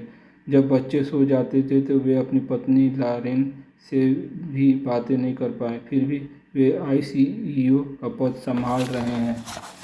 इस बीच पूर्णकालीन CEO की खोज जारी रही। उद्योग जगत में जाने माने CEO पर विचार हुआ, लेकिन स्टीव के व्यक्तित्व के सामने कोई नहीं बाहरी व्यक्ति CEO पर राजी नहीं हुआ। जब स्टीव ने काफ़ी कुछ चीज़ों को अपने नियंत्रण में ले लिया, तब उन्होंने प्रोडक्ट लाइन में संबंध में सोचना शुरू किया। उन्होंने देखा कि एप्पल में कई तरह के उत्पाद बनाए जा रहे हैं जिस पर पूर्ण रूप से ध्यान दे पाना संभव नहीं। एप्पल मछली बाजार जैसा लगता था। उन्होंने प्रोडक्ट लाइन को छोटा करने पर विचार किया। स्टीव इस प्रस्ताव को वे बोर्ड में ले गए। जब बोर्ड के सामने समस्या यह थी कि उन्होंने पहले अमेलियो हर बोर्ड की बैठक में प्रोडक्ट लाइन के विस्तार का प्रस्ताव रखते थे। अब स्टीव उसी लाइन को छोटा करने में विचार रख रहे जब जोखिमपूर्ण काम था, अतः बोर्ड पूर्ण सहमति नहीं हो पा रहा था। अतः स्टीव ने केवल 4 प्रोडक्ट को चालू रखकर शेष प्रोडक्ट को समाप्त करने का निर्णय ले लिया। 4 प्रोडक्ट थे प्रोफेशनल डेस्कटॉप के लिए power Macintosh, G3 professional portable के लिए power book, G3 consumer desktop और iMac तथा कंज्यूमर पोर्टेबल के लिए iBook। स्टीव ने सभी उत्पादों के नाम के सामने I अक्षर जरूर लगाते थे। बाद में इस अक्षर के लिए स्टीव ने स्पष्ट किया कि जिस प्रोडक्ट के साथ I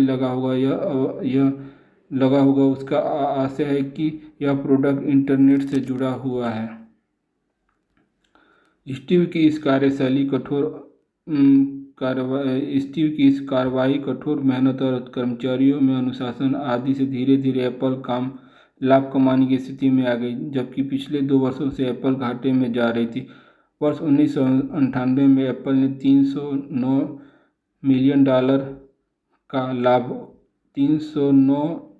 मिलियन का लाभ कमाया। स्टीव टीम भावना से काम करने में विश्वास रखते थे, साथ ही एप्पल में एक सहयोगी भावना भी विकसित कर रहे थे। स्टीव इतना व्यस्त रहते थे कि उनके साथ कई कंपनियां तो बैठक करने तक का समय नहीं ले पा रही थी।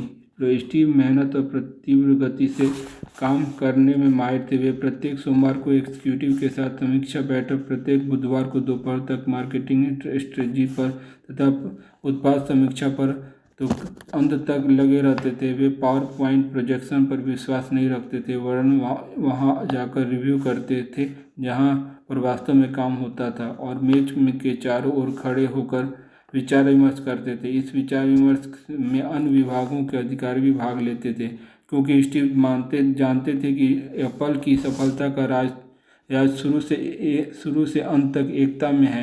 उनका विश्वास था कि डिजाइन से लेकर हार्डवेयर और सॉफ्टवेयर तक सब काम एक साथ हो तथा कंपनी के सभी विभाग एक साथ चले।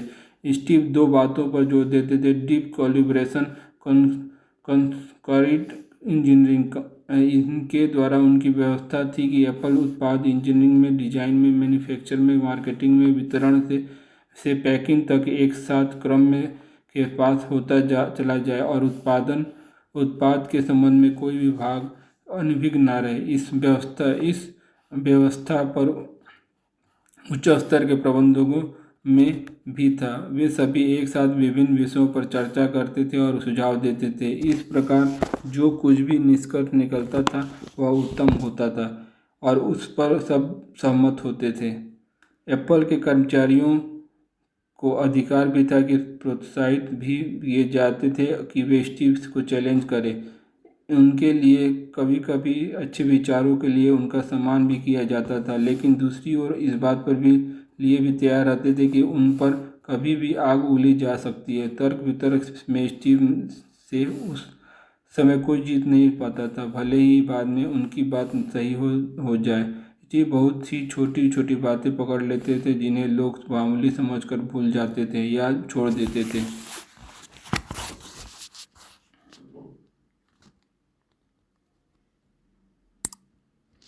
पहली बार जो स्टीव एप्पल में थे तब उन्हें कंपनी चलाने का अनुभव नहीं था, लेकिन इस बार वे पूरे सिस्टम में कड़ी नज़र रखे हुए थे। इस बार उनका मूल मंत्र था फोकस। उन्होंने अपनी उत्पाद लाइन में सुधार किए, बेकार के उत्पाद हटा दिए और जो ऑपरेटिंग सिस्टम तैयार हो रहा था उसमें फालतू चीज़ें हटाकर एकदम सिंपल कर दिया। उन्हें उत्पादन का पूरा ध्यान लगाया और सर्किट बोर्ड से लेकर फिनिश कंप्यूटर सब कुछ एप्पल में ही बनने का निर्णय लिया। वे किसी बाहरी कंपनी या सप्लायर पर निर्भर नहीं रहना चाहते थे। उन्होंने एप्पल के सप्लायर को अनुशासन सिखाया। एप्पल के स्टोर में 2 माह के बजाय 1 माह का स्टोर रखना शुरू किया ताकि अनावश्यक रूप से पूंजी ना फंसी हो। वे अपने स्टोर का भी उच्च प्रबंधन चाहते थे। वे जानते थे कि स्टोर की भी उत्पादन और उत्पादक की गुणवत्ता लाना के प्रभावित होती है। स्टीव इतनी ज़्यादा मेहनत करते थे कि कुछ लोग उनके साथ नहीं चल सके और एप्पल को छोड़ दिया। कुछ दिन तो स्टीव स्वयं स्टोर का यह काम देखते रहे क्योंकि कोई भी उचित व्यक्ति उन्हें नहीं मिला। एक दिन वे कंपास कंप्यूटर के इन्वेंट्री मैनेजर से 37 वर्षीय मिस्टर टिम कुक से मिले। स्टीव को पहले से ही जानते थे। कुछ बिंदुओं पर दोनों की राय एकदम एक ही होती थी। दोनों का विजन एक ही था। स्टीव टिम कुक को एप्पल में देखना चाहते ताकि स्टोर का दायित्व कुछ कम हो सके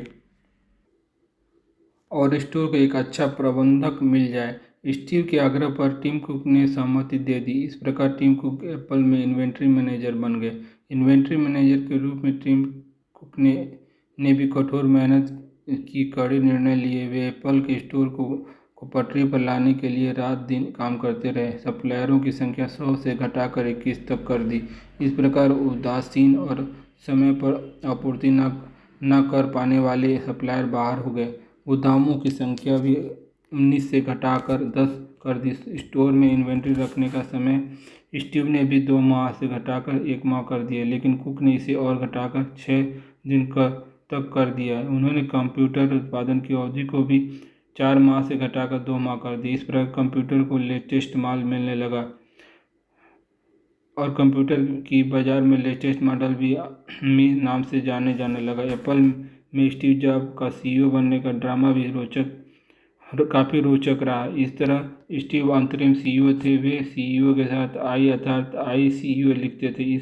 उधर एप्पल के एग्जीक्यूटिव डायरेक्टर मिस्टर उलार्ड, जो कि स्टीव के विश्वसनीय बोर्ड मेंबर थे, पिछले 2 वर्षों से स्टीव से आग्रह कर रहे थे कि वे अपने पद के साथ अपने लगने वाले अंतरिम शब्द हटा दें, लेकिन स्टीव ने कोई पहल नहीं की। बोर्ड के अन्य मेंबर भी आशंकित थे। बोर्ड के अन्य मेंबर भी आशंकित रहते थे कि स्टीव केवल वो $1 प्रति वर्ष वेतन ले रहे हैं और एप्पल का कोई स्टॉक ऑप्शन भी उनके पास नहीं है। कहीं स्टीव कभी कभी हंसी मजाक में कहते थे कि मैं वेतन में से 50 सेंट दिखावे के लिए और शेष 50 सेंट अपनी परफॉर्मेंस के लिए लेता हूँ। उसके काम का रिजल्ट यह रहा कि 1997 में स्टीव वापस एप्पल में आए तो तब एप्पल के शेयरों की कीमत $14 थी, से भी कम थी, जो 2000 में बढ़कर $102 हो गई। मिस्टर ओलंड ने स्टीव से अनुरोध किया वे पिछले समय से ही एक अच्छा स्टॉक ऑप्शन स्वीकार कर ले, लेकिन जॉब ने यह कहते हुए मना कर दिया कि मैं नहीं चाहता कि मेरे एप्पल के साथी वो यह सोचे कि मैं धनी होने के लिए एप्पल में वापस आया हूँ और सीईओ बनने के लिए यह सब किया है। वैसे यह जाता है कि स्टीव ने अपने पद के साथ लगा अंतरिम शब्द इसलिए नहीं हटा रहे थे क्योंकि वे एप्पल के भविष्य के संबंध में अस्वस्थ नहीं थे। लेकिन वर्ष 2000 में आते आते स्टीव समझ गए कि उनके कारण एप्पल की गाड़ी पटरी पर आ गई है और एप्पल पर उसका पूर्ण नियंत्रण हो गया है। एक दिन वे अपनी पत्नी लॉरेंस के साथ लंबी दूरी तक टहलने गए और वापस में विचार किया कि यदि वे अंतरिम शब्द हटाते हैं तो एप्पल में कंप्यूटर के अलावा उत्पादों के लिए भी रास्ते खुल जाएंगे। उनकी पत्नी की इस राय में से सहमति अतः उन्होंने मन ही मन अंतरिम शब्द हटाने का निर्णय लिया। उधर मिस्टर वुड ने स्टीव को सूचित किया कि एप्पल प्रबंधन इच्छुक है कि स्टीव को अच्छी खासी स्टॉक ग्रांट दी जाए। इस काम के लिए मुझे अधिकृत किया गया। स्टीव ने कहा कि यदि मैं हवाई जहाज चाहूँ तो कैसा रहेगा, लेकिन मेरे 3 बच्चे और मैं भी कमर्शियल जहाज से यात्रा नहीं करना चाहता। मैं चाहता हूँ कि जब भी मैं में पिकनिक मनाने या अन्य पूर्वी क्षेत्रों में जाऊँ तो मेरे पास अपना पायलट होना चाहिए। एप्पल बोर्ड ने इस अन्य सदस्य भी मिस्टर लैरी एलिन भी थे, जिनके पास स्वयं के हवाई जहाज थे। लैरी ने बोर्ड से कहा यदि स्टीव चाहते तो मैं उन्हें अपने विमान दिया जाए, पर क्या उन्हें 5 हवाई जहाज दिए जा सकते हैं? यह तो स्टीव की धन्यवाद गिफ्ट होगा जिसे एप्पल को डूबने से बचा लिया और बदले में कुछ नहीं लिया। बोर्ड की सकारात्मक प्रतिक्रिया थी। इससे खुश होकर मिस्टर वुड ने स्टीव को एक गल्फ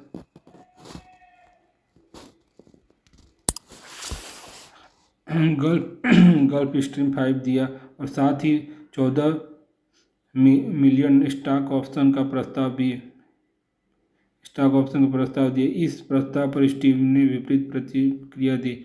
उन्होंने कहा कि वे तो इससे भी अधिक चाहते थे, लगभग 20 मिलियन। मिस्टर वुड अपसेट हो गए। उन्होंने स्टीव से कहा यदि आप कुछ भी नहीं चाहते थे, फिर भी बोर्ड ने शेयर धारकों की अनुमति से आपके लिए 14 मिलियन स्टॉक ऑप्शन की व्यवस्था की। स्टीव ने कहा मैंने तो स्टॉक ऑप्शन पर कभी जोर नहीं दिया, यह तो आप लोगों का ही सुझाव था कि कंपनी के कुल ऑप्शन का 5% हिस्सा तो होना ही चाहिए और मैं वही चाहता हूँ इस विवाद का समाधान निकल जाए। स्टीव के 10 मिलियन स्टॉक ऑप्शन जनवरी 2000 में और शेष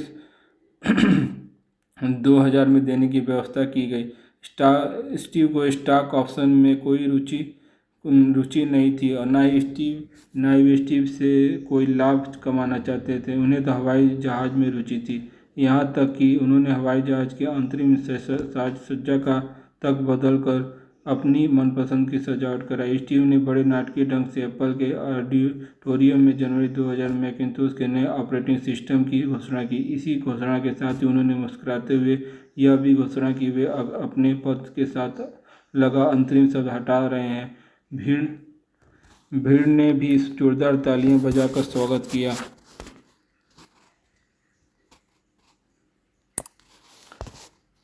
भीड़ ने स्वागत किया। अंत में स्टीव ने इसके लिए धन्यवाद कहा। स्टीव डिजाइन के मामले में बहुत चूजी थे और इस संबंध में कोई समझौता नहीं चाहते थे। यह उस समय की बात है जब उन्होंने 1997 में आईसीईओ पद संभाला। उन्होंने देखा कि एक व्यक्ति उसकी मीटिंग में उदास बैठा है। उनका नाम जोनाथन ईव था। वैसे सभी लोग उसे जानी कहकर पुकारते थे। वह एप्पल को छोड़ने पर विचार बना बैठा था। वह इस बात से दुखी था कि एप्पल में केवल लाभ कमाने पर जोर दिया जाता है, डिजाइन को कोई नहीं पूछता। जब यह बात स्टीव को पता चली तो उन्होंने जानी को स्पष्ट किया और उन्हें निर्णय पर पुनर्विचार करने को कहा। बाद में जानी ने बताया कि स्टीव ने स्पष्ट रूप से कहा था कि हमारा लक्ष्य धन कमाना नहीं है, वरन हम एक महान प्रोडक्ट तैयार करना है। जानी और स्टीव ने आपस में तय किया कि दोनों ऐसा बंधन बनाएंगे जो औद्योगिक डिजाइन के क्षेत्र में क्रांतिकारी होगा। जानी की बहुत होशियारी और मेहनती के साथ अपने फन में माहिर थे। जानी लंदन के चिनफोर्ड कस्बे में पैदा हुए थे। उनके पिता चांदी धातु की शिल्पकारी के शिक्षक थे और यह विषय स्थानीय विद्यालय में पढ़ाया भी जाता था। जानी ने बताया कि उनके पिता एक महान शिल्पकार थे और शिल्पकारी का गुण उन्हें पिता के उपहार में मिला था, जिसके कारण जब मैं डिजाइनिंग के काम में माहिर हो सका। जानी याद करते हैं कि एक बार क्रिसमस के उपहार के लिए उनके पिता ने क्रिसमस के अवकाश में दिया, जब विद्यालय में कोई नहीं था। तब उन्होंने मुझे पूरे दिन अपने वर्कशॉप के उस अवसर दिया कि मैं क्या करूं, जो करना चाहता हूं। मेरे पिता की बात की शर्त थी कि कारीगरी हाथ की होनी चाहिए। मैं स्वयं महसूस करता हूं कि हाथ की कारीगरी कितनी सुंदर और कितना आकर्षक है। स्कूली शिक्षा के बाद जानी ने न्यू केमिस्ट पॉलिटेक्निक में एडमिशन लिया और ग्रीष्म अवकाश पर बचे हुए समय में डिजाइन कंसल्टेंसी पर काम करते थे। पढ़ाई के दौरान ही उन्होंने एक अद्भुत पेन डिजाइन किया। उन्होंने एक एटीएम मशीन की भी डिजाइनिंग की। स्नातक होने के बाद जानी ने लंदन की एक फर्म में काम किया। यह फर्म एप्पल के लिए काम करती है, अतः जानी भी फर्म की ओर से कभी कभी एप्पल आते थे। इस प्रकार 1992 में जानी एप्पल के कर्मचारी हो गए। वर्ष 1996 में वे डिजाइन डिपार्टमेंट में के मुखिया हो गए, लेकिन वे अपने पद में खुश नहीं थे क्योंकि एप्पल में सीईओ अमेलियो डिजाइन के में खास महत्व नहीं रखते थे।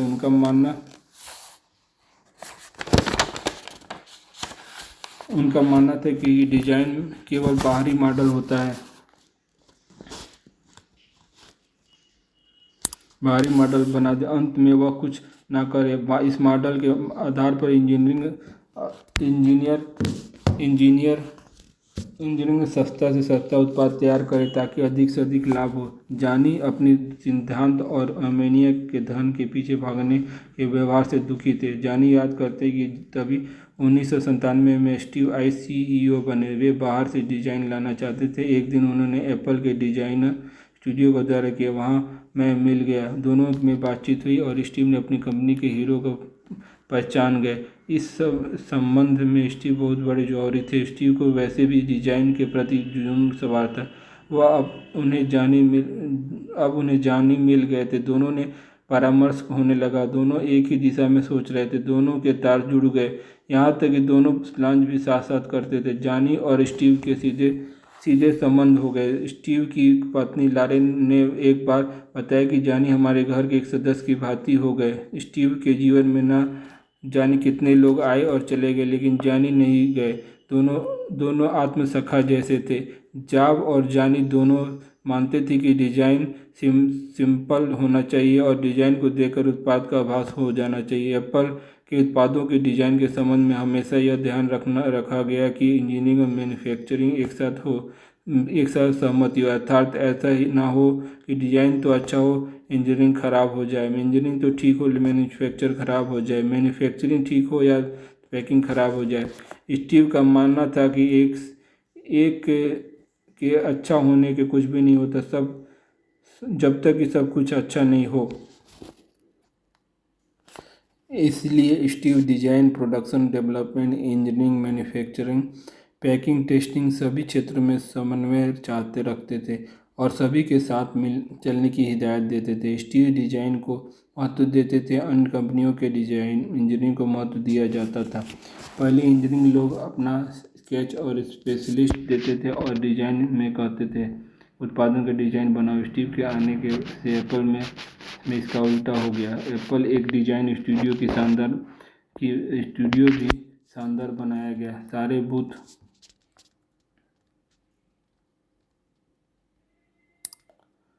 सारे सारे बुश पारदर्शी कांच के बनाए गए तथा बाहर से मजबूत दरवाजा, अंदर से केबल और आकर्षित सुखदायक थे कि वहाँ स्वर्ग जैसा लगता था। इस स्टूडियो में एप्पल के बड़े से बड़े कर्मचारी अधिकारी प्रवेश वर्जित था। केवल विशेष अनुमति से इसमें प्रवेश की व्यवस्था थी। लंच के समय स्टीव यहाँ चक्कर लगाते थे। टेबलों में जो डिजाइनें पाइपलाइन में होती थी, बड़ी बारीकी से उसका निरीक्षण करते थे। आगे की सोचते थे, यह डिजाइन एप्पल के प्रोडक्शन में क्या बढ़ोतरी करेगी। एप्पल के उत्पादों में डिजाइन के मामले में स्टीव ने अपनी पूरी छाप छोड़ी। स्टीव का शुरुआती प्लान यह था कि एक नेटवर्क कंप्यूटर बनाया जाए ताकि लैरी एलिसन का मत है कंप्यूटर के द्वारा इंटरनेट या अन्य नेटवर्क को जोड़ा जाए। वहीं वित्त विभाग के प्रमुख और पूर्व सीईओ एंडरसन का मत था कंप्यूटर के साथ डिस्क ड्राइव भी होनी चाहिए ताकि यह घरेलू डेस्कटॉप कंप्यूटर बन सके। स्टीव और जानी के कुशल सहयोग से पहली उत्कृष्ट डिजाइन का जो डेस्कटॉप कंप्यूटर है उसका नाम iMac रखा। यह मई 1998 में लॉन्च किया गया। यह ऑल इन वन था क्योंकि इसके साथ ही कीबोर्ड, मॉनिटर थे और सबसे बड़ी खूबी यह थी कि यह इसमें पैकिंग बॉक्स के निकलते ही तुरंत काम शुरू किया जा सकता था। यह इतना खूबसूरत था कि इसकी कंप्यूटर का ब्रांड नाम हो गया। उस समय एप्पल के कंप्यूटर $2000 में बेचे जा रहे थे। स्टीव ने iMac की कीमत $1200 रखी। स्टीव ने याद दिलाया कि 1984 में याद करो जब मैकिंतोश को लॉन्च किया गया था तब यह कितना सस्ता था। स्टीव जॉब्स को नियंत्रण मिलने से नफरत थी। यह भी तब जब वह ग्राहकों से लाभ लिया, लेकिन उन्हें अपने सामान्य से ग्राहक से हिस्से की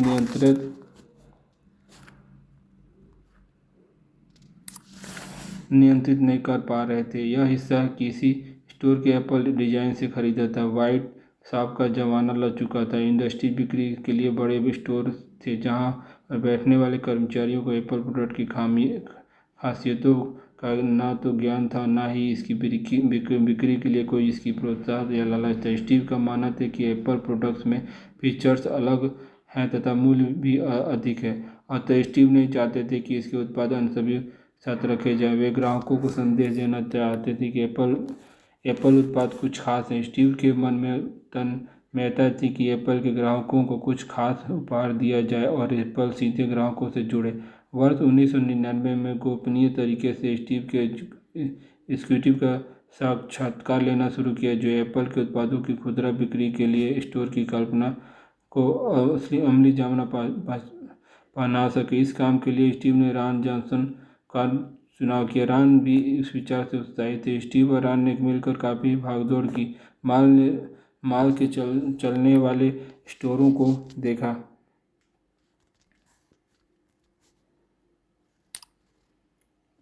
माल में चलने वाले स्टोरों को देखा, ग्राहकों की स्थिति को ध्यान में रखकर विचार किया। अंत में निर्णय लिया कि शहर के मध्य में एक भीड़ भाड़ वाले इलाके में एप्पल स्टोर खोला जाए जहां केवल एप्पल के ही उत्पाद बिके। स्टोर को इस तरह से सजाया जाए कि ग्राहक स्टोर में आकर सोचने की विवश हो जाए कि वाकई यह जन्नत में आ गए हैं। यह सोचे कि यहाँ बिकने वाली चीज़ें वाकई अच्छी होंगी, मजबूत होंगी, अन्य स्टोर के मुकाबले एप्पल प्रोडक्ट को देखने की विवश हो जाए। बस ग्राहकों के लिए इतना ही काफ़ी है, फिर एप्पल उत्पाद खरीदने में उन्हें कौन रोक पाएगा। स्टीव की जब यह विचार बोर्ड के सामने रखा तो बोर्ड में कोई रुचि जागृत नहीं। बोर्ड ने कारपोरेट जगह लिए खुदरा। स्टीव अपनी धुन में लगे रहे। उन्होंने बोर्ड से कुछ सदस्यों का बाहर समर्थन मिल गया। स्टीव ने एप्पल के परिसर में ही एक नमूना स्टोर बनाने का निश्चय लिया। जब नमूना स्टोर तैयार हो गया तब बोर्ड में सदस्यों को दिखाया गया। अंत में एप्पल स्टोर खोलने का निर्णय ले लिया गया। इस प्रकार पहला एप्पल स्टोर 2001 में वर्जीनिया में खोला गया। स्टोर में को सफ़ेद रंग से रंगा गया। थिंक डिफरेंट का पोस्टर लगाया गया।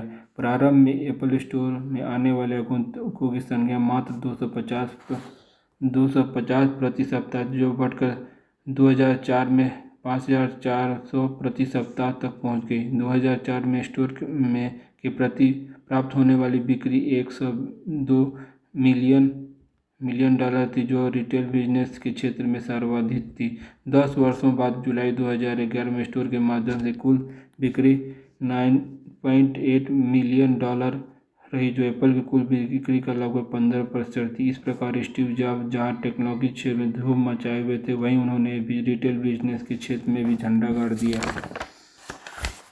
स्टीव कुछ अस्वस्थ रहने लगे। संभावना यह थी कि स्टीव को कैंसर है। स्टीव को यह आभास हो रहा था 1997 में, चूंकि पिक्सर और एप्पल दोनों में होने के कारण बहुत मेहनत की थी, कैंसर की संभावना बढ़ी। उन्होंने अपनी किडनी में पथरी की बीमारी का एहसास हुआ। वे बहुत थकान महसूस करते थे और बात करने में भी कठिनाई हो रही थी। वे महसूस करते थे जैसे उनकी शक्ति चुक गई हो।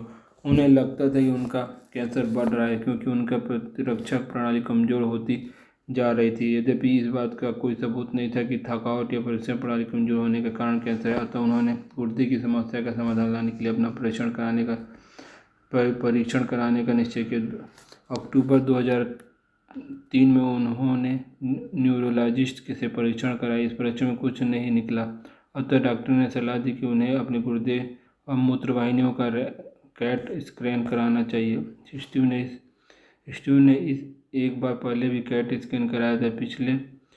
पिछले कैट स्कैन को 5 वर्ष हो चुके थे। अतः स्टीव ने नया कैट स्कैन कराया। नए कैट स्कैन में पता चला कि गुर्दे में तो कोई खराबी नहीं है, लेकिन अग्नाशय में एक काला धब्बा दिख रहा है। अतः डॉक्टर ने अग्नाशय के परीक्षण का प्रारंभ किया। स्टीव इसके लिए तैयार नहीं हुए। वे शरीर के अनावश्यक हस्तक्षेप नहीं चाहते थे, लेकिन डॉक्टर ने जोर देकर कहा, यह एक परीक्षण तुम्हारे लिए बहुत जरूरी है। जब स्टीव ने इस विशेष ध्यान नहीं दिया, तब डॉक्टर ने पूरा जोर दिया, यह जरूरी है। डॉक्टर के आवाज में बार बार जरूरी शब्द होने और उनके अंशकित होने के कारण स्टीव ने अग्नाशय परीक्षण कराया। परीक्षण डॉक्टर ने बताया कि उन्हें ट्यूमर है। अतः डॉक्टर ने भाषा में सलाह दी कि उन्हें अपने जरूरी काम निपटा लेने चाहिए। डॉक्टर धीरे धीरे न कहकर घुमा फिरा कर कह रहे थे कि वे अब कुछ दिनों के ही मेहमान हैं।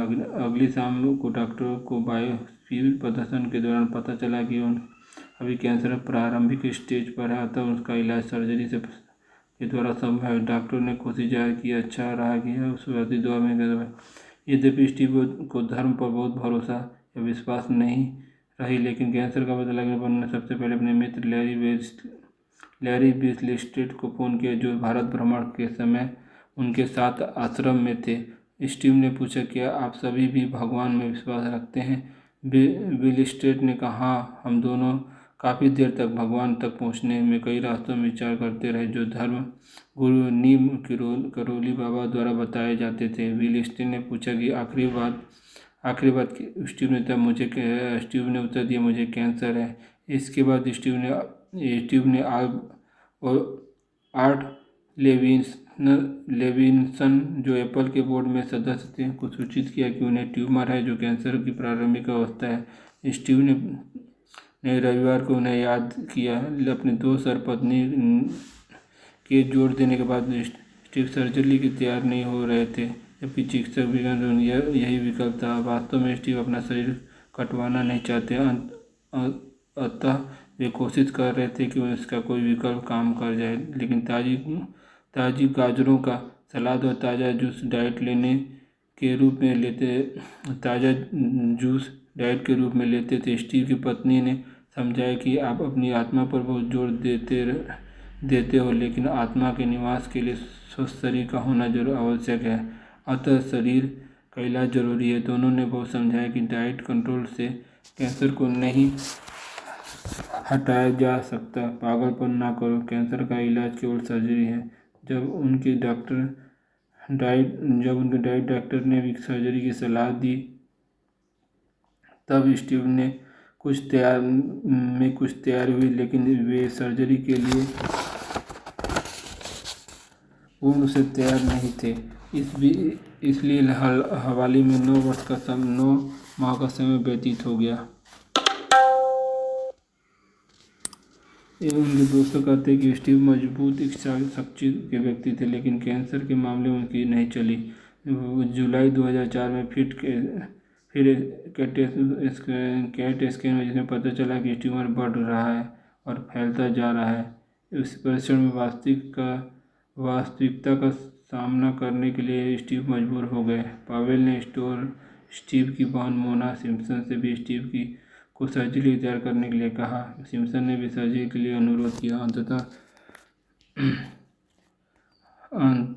31 जुलाई 2000 के स्टैनफोर्ड यूनिवर्सिटी मेडिकल सेंटर में स्टीव की सर्जरी हुई। चूँकि स्टीव बहुत बड़ी सर्जरी नहीं चाहता था, डॉक्टरों ने बड़ी सर्जरी न करके अग्नाशय का कैंसर वाला वो एक हिस्सा हटा दिया। डॉक्टरों के अनुसार सर्जरी सफल रही। स्टीव काम के लिए प्रति इतने समर्पित थे कि यह बात से पता लगता है कि सर्जरी के बाद अगले दिन उन्होंने अपने अस्पताल के कमरे से ही एप्पल के कर्मचारी को ईमेल भेजा और बताया कि उनकी सर्जरी हुई और सर्जरी सफल रही है, चिंता की कोई बात नहीं है। उन्होंने यह निर्णय भी लिया कि उनकी अनुपस्थिति में दैनिक कार्यों का निपटारा मिस्टर टिम कुक द्वारा किया जाएगा। यद्यपि मैं कुछ लोगों से अगस्त में ही मिलूंगा, लेकिन आप सब लोगों से पूर्ण रूप से सितंबर माह में ही मिल पाऊंगा। सर्जरी के बाद चूँकि अग्नाशय का कुछ हिस्सा अलग कर दिया गया था, अतः अब शरीर में पर्याप्त विटामिन वाला भोजन देना जरूरी था। लेकिन चूँकि स्टीव शुरू से ही खाने के प्रति जुनूनी थे और मांसाहार नहीं लेते थे, जब भी पर्याप्त प्रोटीन आदि के लिए डॉक्टर मछली, दूध आदि के लिए जोर देते थे, लेकिन स्टीव ने इस पर ध्यान नहीं दिया। स्टीव 2 सप्ताह ही अस्पताल में रहे। घर वापस आने पर वो अपनी विशेष कुर्सी में बैठकर कहाँ तक मैं अर्जित कर सकता हूँ, यद्यपि मुझमें अभी चलने की ताकत नहीं है, लेकिन जल्दी चलने फिरने लगूंगा। सर्जरी के पहले स्टीव के शरीर में काफ़ी कैंसर फैल चुका था। डॉक्टरों का मत था कि यदि 9 वर्ष पूर्व सर्जरी की गई होती तो शायद उनका ज़्यादा कैंसर न फैलता। कैंसर के साथ किए गए संघर्ष को स्टीव ने गुप्त ही रखा। वे सभी से कहते थे कि मैं स्वस्थ हो रहा हूँ। गोपनीयता उनके स्वभाव में ही थी, लेकिन जब वे खुलकर बोलते थे तो एक बार स्टीव ने अपने दोस्त एलेक्स हेले से कहा था कि मैं तुम्हें अपने जीवन की 3 महत्वपूर्ण कहानियाँ सुनाऊँ। एक है मेरी रीड कॉलेज से बाहर होना, दूसरी है मुझे एप्पल से निकाला जाना और तीसरा है कैंसर से संघर्ष। मेरे जीवन की तीनों कहानियों में मैं पहले से अच्छा होकर निकलता हूँ।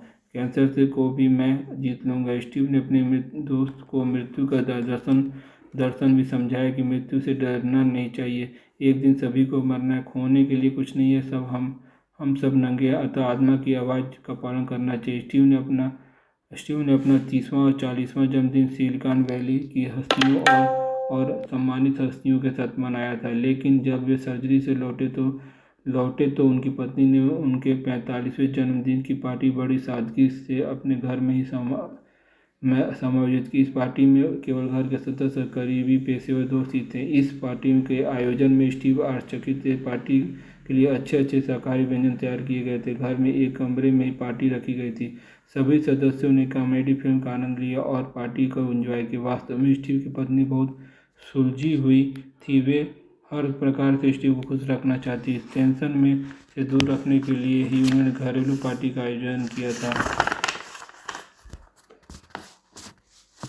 स्टीव की अनुपस्थिति में टिम कुक ने एप्पल को बहुत अच्छी तरह से चलाया।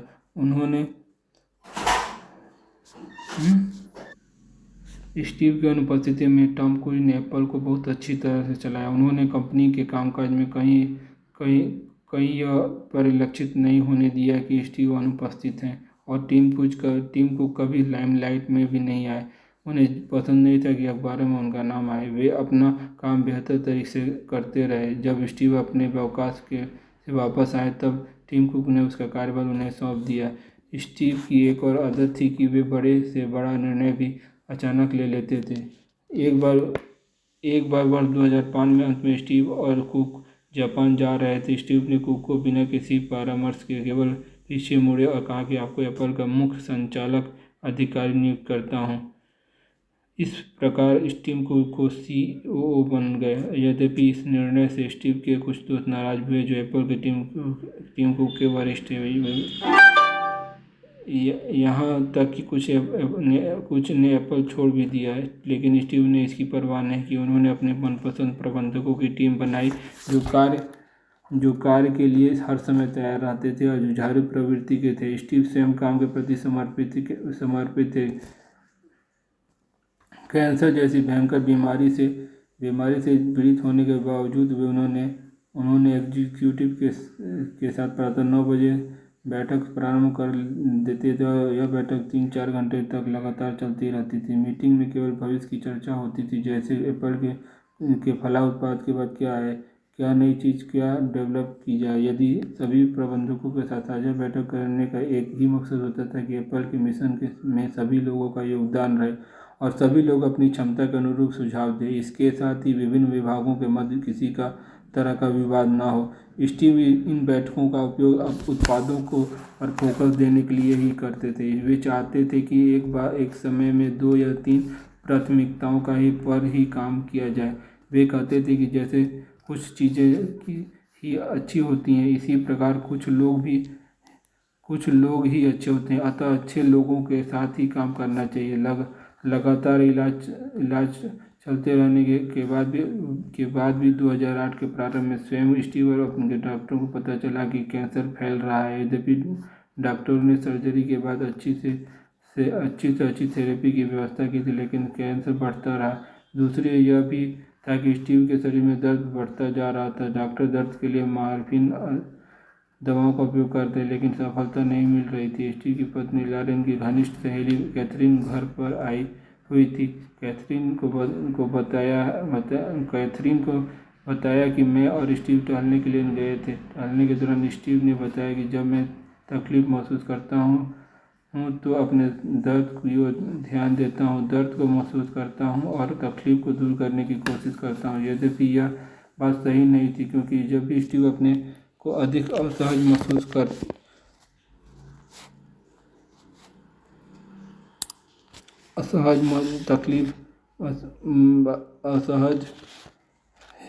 जब भी स्टीव अपने आप को अधिक असहज महसूस करते थे या ज़्यादा दर्द होता था, तब परिवार के सभी लोग उनके आसपास होते थे।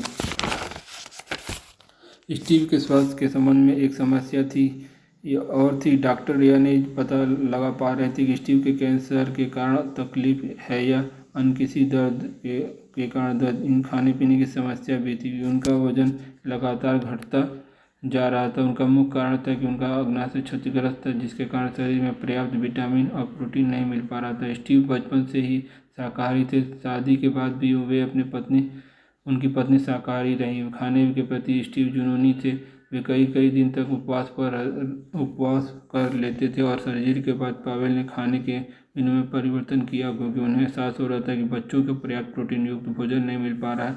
पावेल ने एक अच्छा रसोइया भी रखा जो तरह तरह के व्यंजन तैयार करके परोसता था। स्टीव जो भी खाते तुरंत मौसम सलाद, जूस आदि तैयार कर देता था, लेकिन इसमें कोई फायदा नहीं हुआ और स्टीव का भोजन का क्रम बिगड़ता ही गया। एक दिन उन्होंने डिनर टेबल पर तैयार रखी सभी डिशेज को अस्वीकार कर दिया और डिनर छोड़कर चले गए। उस दिन परिवार के अन्य सदस्यों ने अनमने भाव में अपना डिनर किया। परिवार के लिए यह कष्टकर होती जा रही थी, क्योंकि पिछले माह से स्टीव 40 पाउंड कम हो गया था। मार्च 2000 में स्टीव को स्वास्थ्य समस्या जनसामान्य बन गई। मैगजीन और समाचार पत्र में स्टीव के स्वास्थ्य की लगातार गिरावट खबरें बढ़ती। यद्यपि स्टीव इन खबरों का खंडन करते रहे। जून 2008 में जब उन्होंने iPhone 3G को लॉन्च किया तो तब स्टेज पर खड़े कमजोर दिख रहे थे। स्टीव ने स्वास्थ्य संबंधी समाचार पत्रों एप्पल में भी अपना स्टेटमेंट जारी किया कि स्टीव का वजन कम होना एक सामान्य बात है, लेकिन अगले ही दिन एप्पल ने फिर नोट जारी किया। स्टीव का स्वास्थ्य संबंधी मामला एक व्यक्तिगत मामला है। जैसे जैसे स्टीव को स्वास्थ्य करता जा रहा था, वैसे वैसे शेयरों की कीमत भी गिरावट आती जा रही थी। जून 2008 में प्रारंभ में एप्पल के शेयर की कीमत $188 थी। वहीं जुलाई 2008 में यह गिरकर $156 रह गई। अक्टूबर तक यह और गिरकर $97 तक पहुंच गई। स्टीव के स्वास्थ्य के संबंध में तरह तरह के अटकलें लगाई जा रही थी। जॉब्स इससे परेशान महसूस कर रहे थे। उधर एप्पल भी स्टीव के स्वास्थ्य के संबंध कुछ नहीं कह रहा था। तो स्टीव ने जनवरी में एक प्रेस नोट जारी की, जिसमें उन्होंने दावा किया कि वे गंभीर रूप से बीमार नहीं है। वे अपने परिवार के साथ ज़्यादा समय बिताना चाहते हैं आप सब लोग जानते हैं कि 2000 में मेरा वजन घटा है। डॉक्टरों का कहना है कि यह शरीर के हार्मोन्स के असंतुलन का कारण है, जो शरीर के प्रोटीन की कमी के कारण हुआ है। इसका उपचार संभव है। स्टीव का कैंसर के इलाज का दूसरा चक्र शुरू हुआ, लेकिन दवाओं का उलट असर हुआ। स्टीव के शरीर में खाल सूखने स्टीव के शरीर की खाल सूखने लगी और जगह जगह फटने लगी। वे स्विट्जरलैंड भी गए, लेकिन वो कोई फायदा नहीं हुआ। अंत में कानूनी सलाह पर स्टीव ने पुनः मेडिकल अवकाश पर जाने का निर्णय लिया। स्टीव ने 14 जनवरी 2009 में एप्पल स्टाफ को एक खुला पत्र लिखा और बताया कि वे प्रेस में तरह तरह की खबरें प्रकाशित हो रही हैं। मेरी स्वास्थ्य संबंधी खबरें जहां मुझे मेरे परिवार को प्रभावित कर रही हैं, वहीं से ये खबरें एप्पल को भी प्रभावित कर। मैंने अपने दावा किया कि मेरी हार्मोन्स असंतुलन की बीमारी का उपचार संभव है, लेकिन ऐसा नहीं हुआ। पिछले सप्ताह में मैंने महसूस किया है कि मेरी बीमारी जटिल होती जा रही है, जैसे कि मैंने नहीं सोचा था।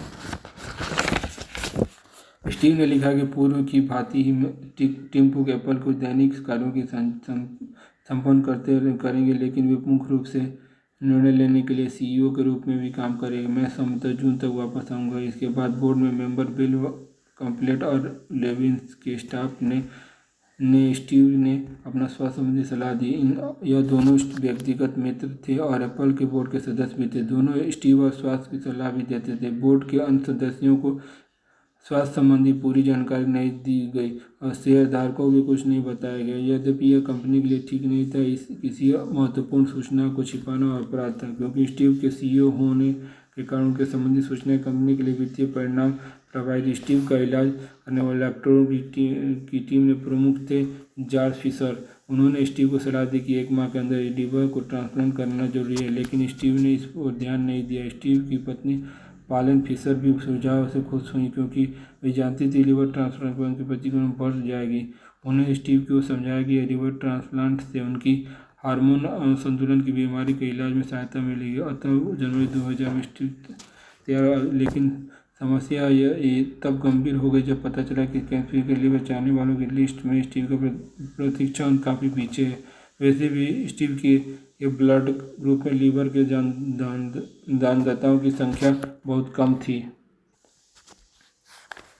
अमेरिका के नियमों के अनुसार प्रतीक्षा सूची जनसामान्य के लिए उपलब्ध वेबसाइट में थी, जिसे कोई व्यक्ति किसी समय पर जान सकता था। इसके नियम प्रत्येक दानदाता का पूर्ण विवरण वेबसाइट पर उपलब्ध रहता। नतीजा यह था कि कानूनी रूप से स्टीव को जल्दी किडनी मिलने की संभावना नहीं थी। पावेल लगातार वेबसाइट देख रही थी, लेकिन प्रतीक्षा सूची घट नहीं रही थी। डॉक्टर लोग स्टीव का नंबर आने की संभावना अप्रैल माह तक व्यक्त कर रहे थे, लेकिन विलम्ब हो रहा था। विवश होकर पावेल ने यह खोजबीन शुरू की, क्या दो राज्य किसी संबंधित सूची में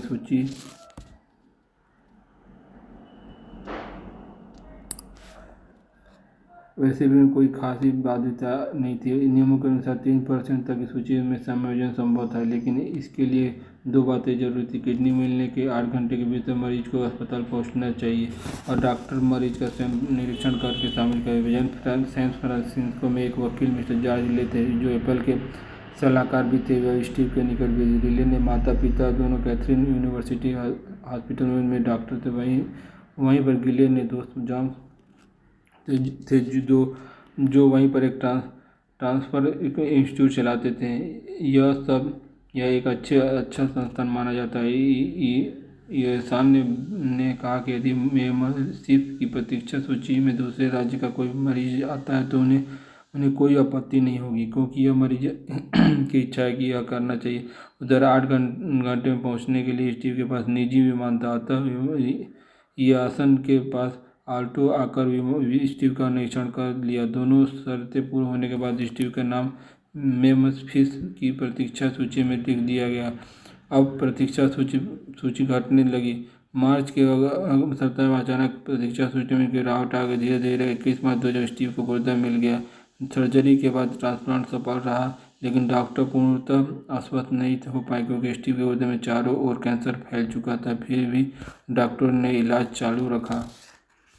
उधर लॉरेन पावेल लगातार इस हॉस्पिटल में रहकर स्टीव की पूरी देखभाल कर रही थी। वह हर समय विवरण और चार्ट डॉक्टर उपलब्ध कराती थी। उनकी सहायता के लिए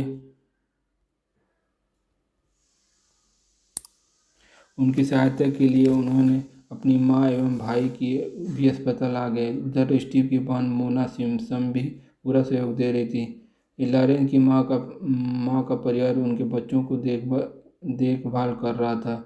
ने यासन ने स्टीव की देखभाल के लिए 2 नर्सों की व्यवस्था की थी। स्टीव पूरी तरह से यासन की सलाह पर पालन कर रहे थे। जब भी वे खाने पीने के मामलों में लापरवाही बरत रहे थे और खाद्य सामान में कोई स्वाद न होने की शिकायत करते थे।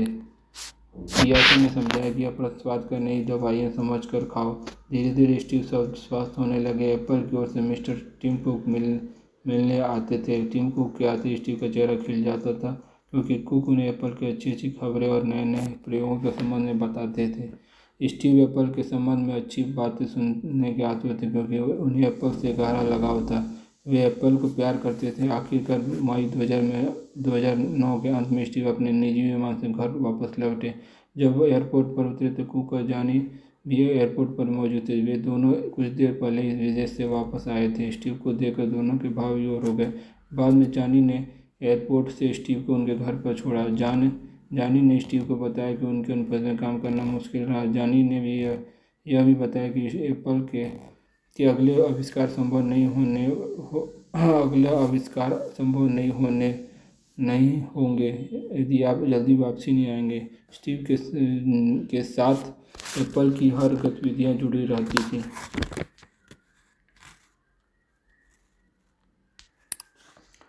जब स्टीव जनवरी में चिकित्सक अवसाद पर गए थे तब एप्पल के शेयर की कीमत $82 थी, और जब स्टीव अस्पताल से वापस आए तो आई खबर की कीमत $140 हो गई।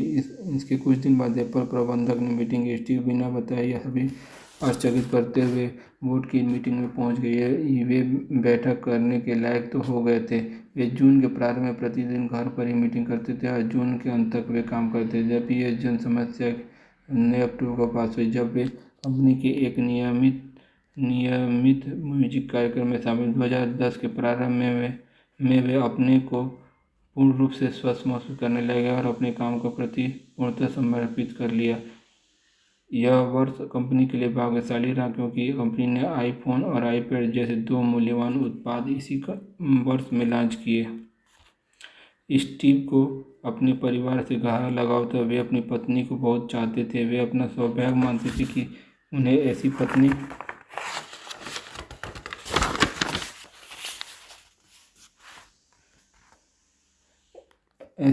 मिली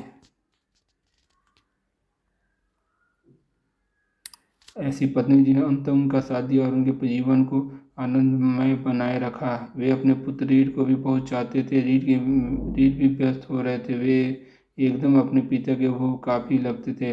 18 वर्ष की उम्र में स्टीव भी उन्हीं के इसी तरह लगते थे। वैसे ही मुखाग्र, वैसे ही काले लंबे बाल। स्टीव की इच्छा थी कि रीड स्नातक हो जाए। स्टीव ने बताया कि जब उन्हें पता चला कि उन्हें कैंसर है तो उन्होंने भगवान से कहा कि मैं रीड को 2010 तक स्नातक देखना चाहता हूँ, लेकिन मेरी इच्छा 2009 में ही पूरी हो गई जब रीड ने कैंसर का शोध का कार्य प्रारंभ किया। स्टीव ने कहते थे कि कुछ दिनों में बायोलॉजी और इंजीनियरिंग का संगम बनेगा। इस संगम से दुनिया एकदम बदल जाएगी। रीड ने जब जाना कि उनके पिता की मृत्यु निकट है तो वे जिम्मेदारी वाला व्यवहार करने लगे। वे अपनी छोटी बहनों को देखभाल करने लगे और घर परिवार के लिए समय देने लगे। स्टीव के संबंध अपनी पुत्रियों के साथ भी घनिष्ठ नहीं थे। एक तो वे अभी छोटी थी और दूसरी स्टीव एप्पल के कामों में व्यस्त थे। साथ ही पुत्रियों का संबंध कंप्यूटर में रुचि नहीं थी। फरवरी 2010 में स्टीव ने अपना 55वां जन्मदिन मनाया। इस अवसर पर केवल परिवार के सदस्य ही थे। घर को गुब्बारों से सजाया गया। बच्चों ने लाल रंग के वेलवेट पर का सूट पहने जिसमें स्टीव के पहन का अपना जन्मदिन मनाया। परिवार के सदस्य समझ गए थे कि स्टीव के स्वास्थ्य में सुधार हो रहा है, लेकिन स्टीव जैसे कैंसर अपना प्रभाव दिखा रहा था। संकेत आ रहे थे। स्टीव को की सहन शक्ति जवाब दे रही थी और वे अपने पूरे बदन में दर्द महसूस कर रहे थे। डॉक्टर हर तरह का टेस्ट कर रहे थे, लेकिन कोई हल नहीं निकल रहा था। स्टीव की शक्ति दिनों दिन क्षीण होती जा रही थी।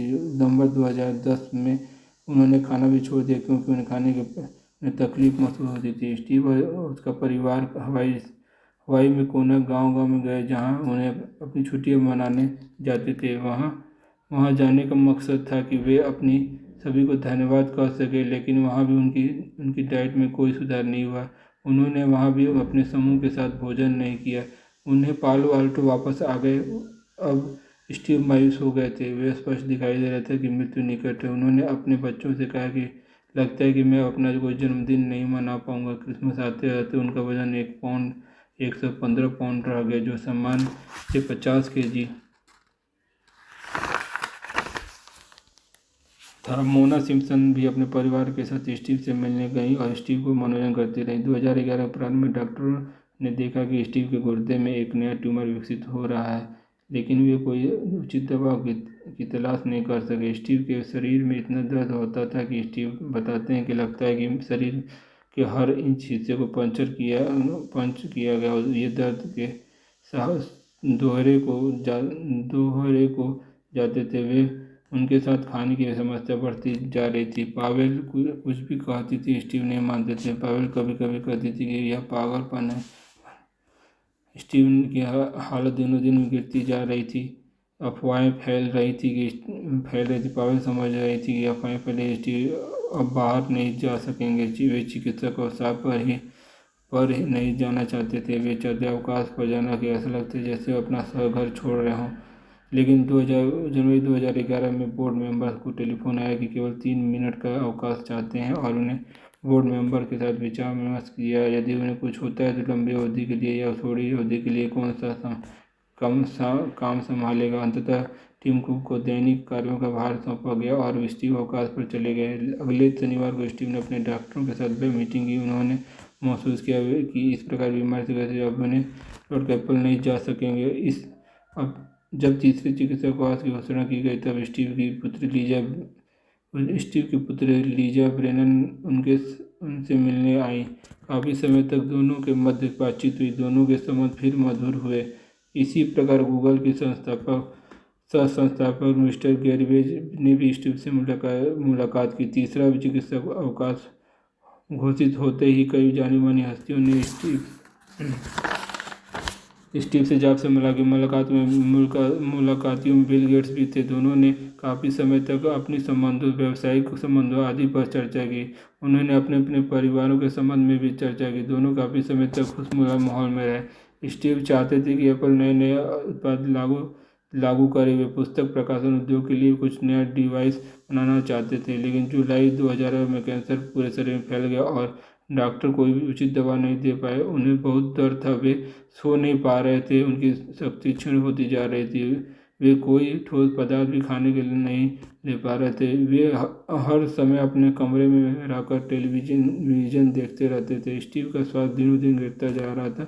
वे समझ रहे थे कि अब वे एप्पल में सीईओ के वापस नहीं हुए, अतः उन्होंने त्यागपत्र दे दिया। वे नहीं चाहते थे कि उनकी मृत्यु के बाद सीईओ पद के लिए संघर्ष हो और एप्पल लड़ाई का अखाड़ा बन जाए। उन्होंने अपनी पत्नी और अपने सहयोगियों से इस निर्णय पर विचार विमर्श किया। उन्होंने इसके लिए 24 अगस्त को होने वाली नियमित बोर्ड की बैठक समय स्थान पर लिया। वे चाहते थे कि वे व्यक्तिगत रूप से कोई बोर्ड मीटिंग में भाग लें। वे टेलीफोन के द्वारा बैठक में भाग नहीं लेना चाहते, अतः उन्हें शक्ति अर्जन के लिए भोजन लेना शुरू किया। बोर्ड मीटिंग के दिन पहले उन्होंने व्हील चेयर की व्यवस्था कराई। अगले दिन उन्हें एप्पल मुख्यालय में ले जाया गया और व्हील चेयर से ही उन्हें बोर्ड रूम में पहुंचा दिया गया। स्टीव बोर्ड रूम में 11 बजे पहुंचे तब बोर्ड अपनी रिपोर्ट आदि को अंतिम रूप दे रहा था। फाइनेंशियल रिपोर्ट पढ़ी जा रही थी। स्टीव को देखकर बोर्ड में समझ गए थे आज कोई महत्वपूर्ण विस्फोट होने वाला है।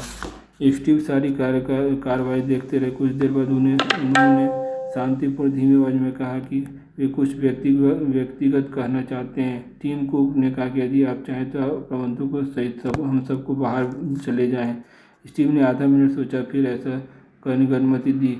जब बोर्ड रूम में केवल बाहरी निर्देशक रह गए, तब स्टीव ने अपने पत्र का मजबूत पक्ष प्रस्तुत किया। स्टीव ने याद दिलाया कि मैंने हमेशा कहा कि यदि कोई ऐसा दिन आए जब मैं आकांक्षाओं के अनुरूप काम न कर सकूं और एप्पल के सीईओ पद के लिए अपनी ड्यूटी न निभाऊं, तो सबसे पहले आप लोगों को सूचित करो। दुर्भाग्यपूर्ण वह दिन आ गया है। स्टीव ने जो पत्र दिया वह बहुत सादा था, केवल 8 लाइनों में था, जिसमें अनुरोध किया था कि मेरी जगह पर CEO के रूप में टीम को नियुक्त किया जाए और मैं बोर्ड के चेयरमैन पद से काम करता रहूँगा। मैं विश्वास दिलाता हूँ कि एप्पल नए नए आविष्कार करेगा और मैं अपने नए रोल में एप्पल के लिए काम करूँगा। बोर्ड में सन्नाटा छा गया, कोई कुछ भी बोलने की स्थिति में नहीं था।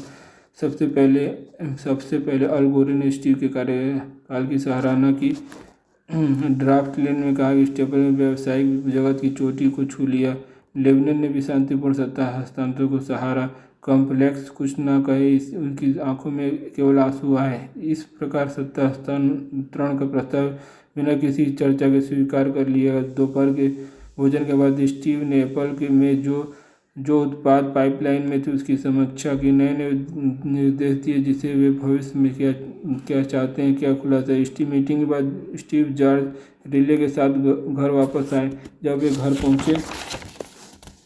पहुंचे तब उन्होंने देखा कि उनकी पत्नी लॉरेन पावेल बेटी ईवा के साथ घर में पिछवाड़े स्थित मधुमक्खियों के छत्ते से शहद इकट्ठा कर रही थी।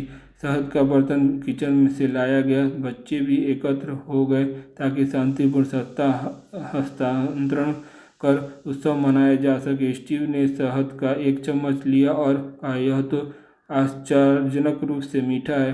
सायंकाल जब स्टीव ने पूछा गया कि क्या विचार है, स्टीव ने कहा कि नए नए उत्पाद बनाएंगे और मार्केटिंग की नई नई स्ट्रेटजी ईजाद होगी। जब उन्होंने पूछा गया कि कंपनी में उनका नियंत्रण कैसा रहेगा तो उन्होंने गंभीरता से कहा, मेरा करियर बहुत लकी रहा, मेरा जीवन भी बहुत लकी रहा। मैंने वह सब कुछ कर लिया जो मैंने चाहता था। और अप्रैल 2005 5 अगस्त 2011 को स्टीव पी जॉब्स अपने परिवार को और हम सभी को बेलख्ता छोड़कर तो ऐसी जगह चले गए जहाँ से कोई वापस नहीं आता। दुनिया उन्हें अपने बीच में ही मौजूद पा रही है, क्योंकि वे ऐसा उदाहरण दे गए हैं जिन्हें में हमेशा जिंदा रहेंगे। एप्पल प्रोडक्ट हमेशा ऑन रहेंगे, उनका स्विच कभी ऑफ नहीं होगा। क्लिक करके देखिए, स्टीव जॉब दिखेंगे।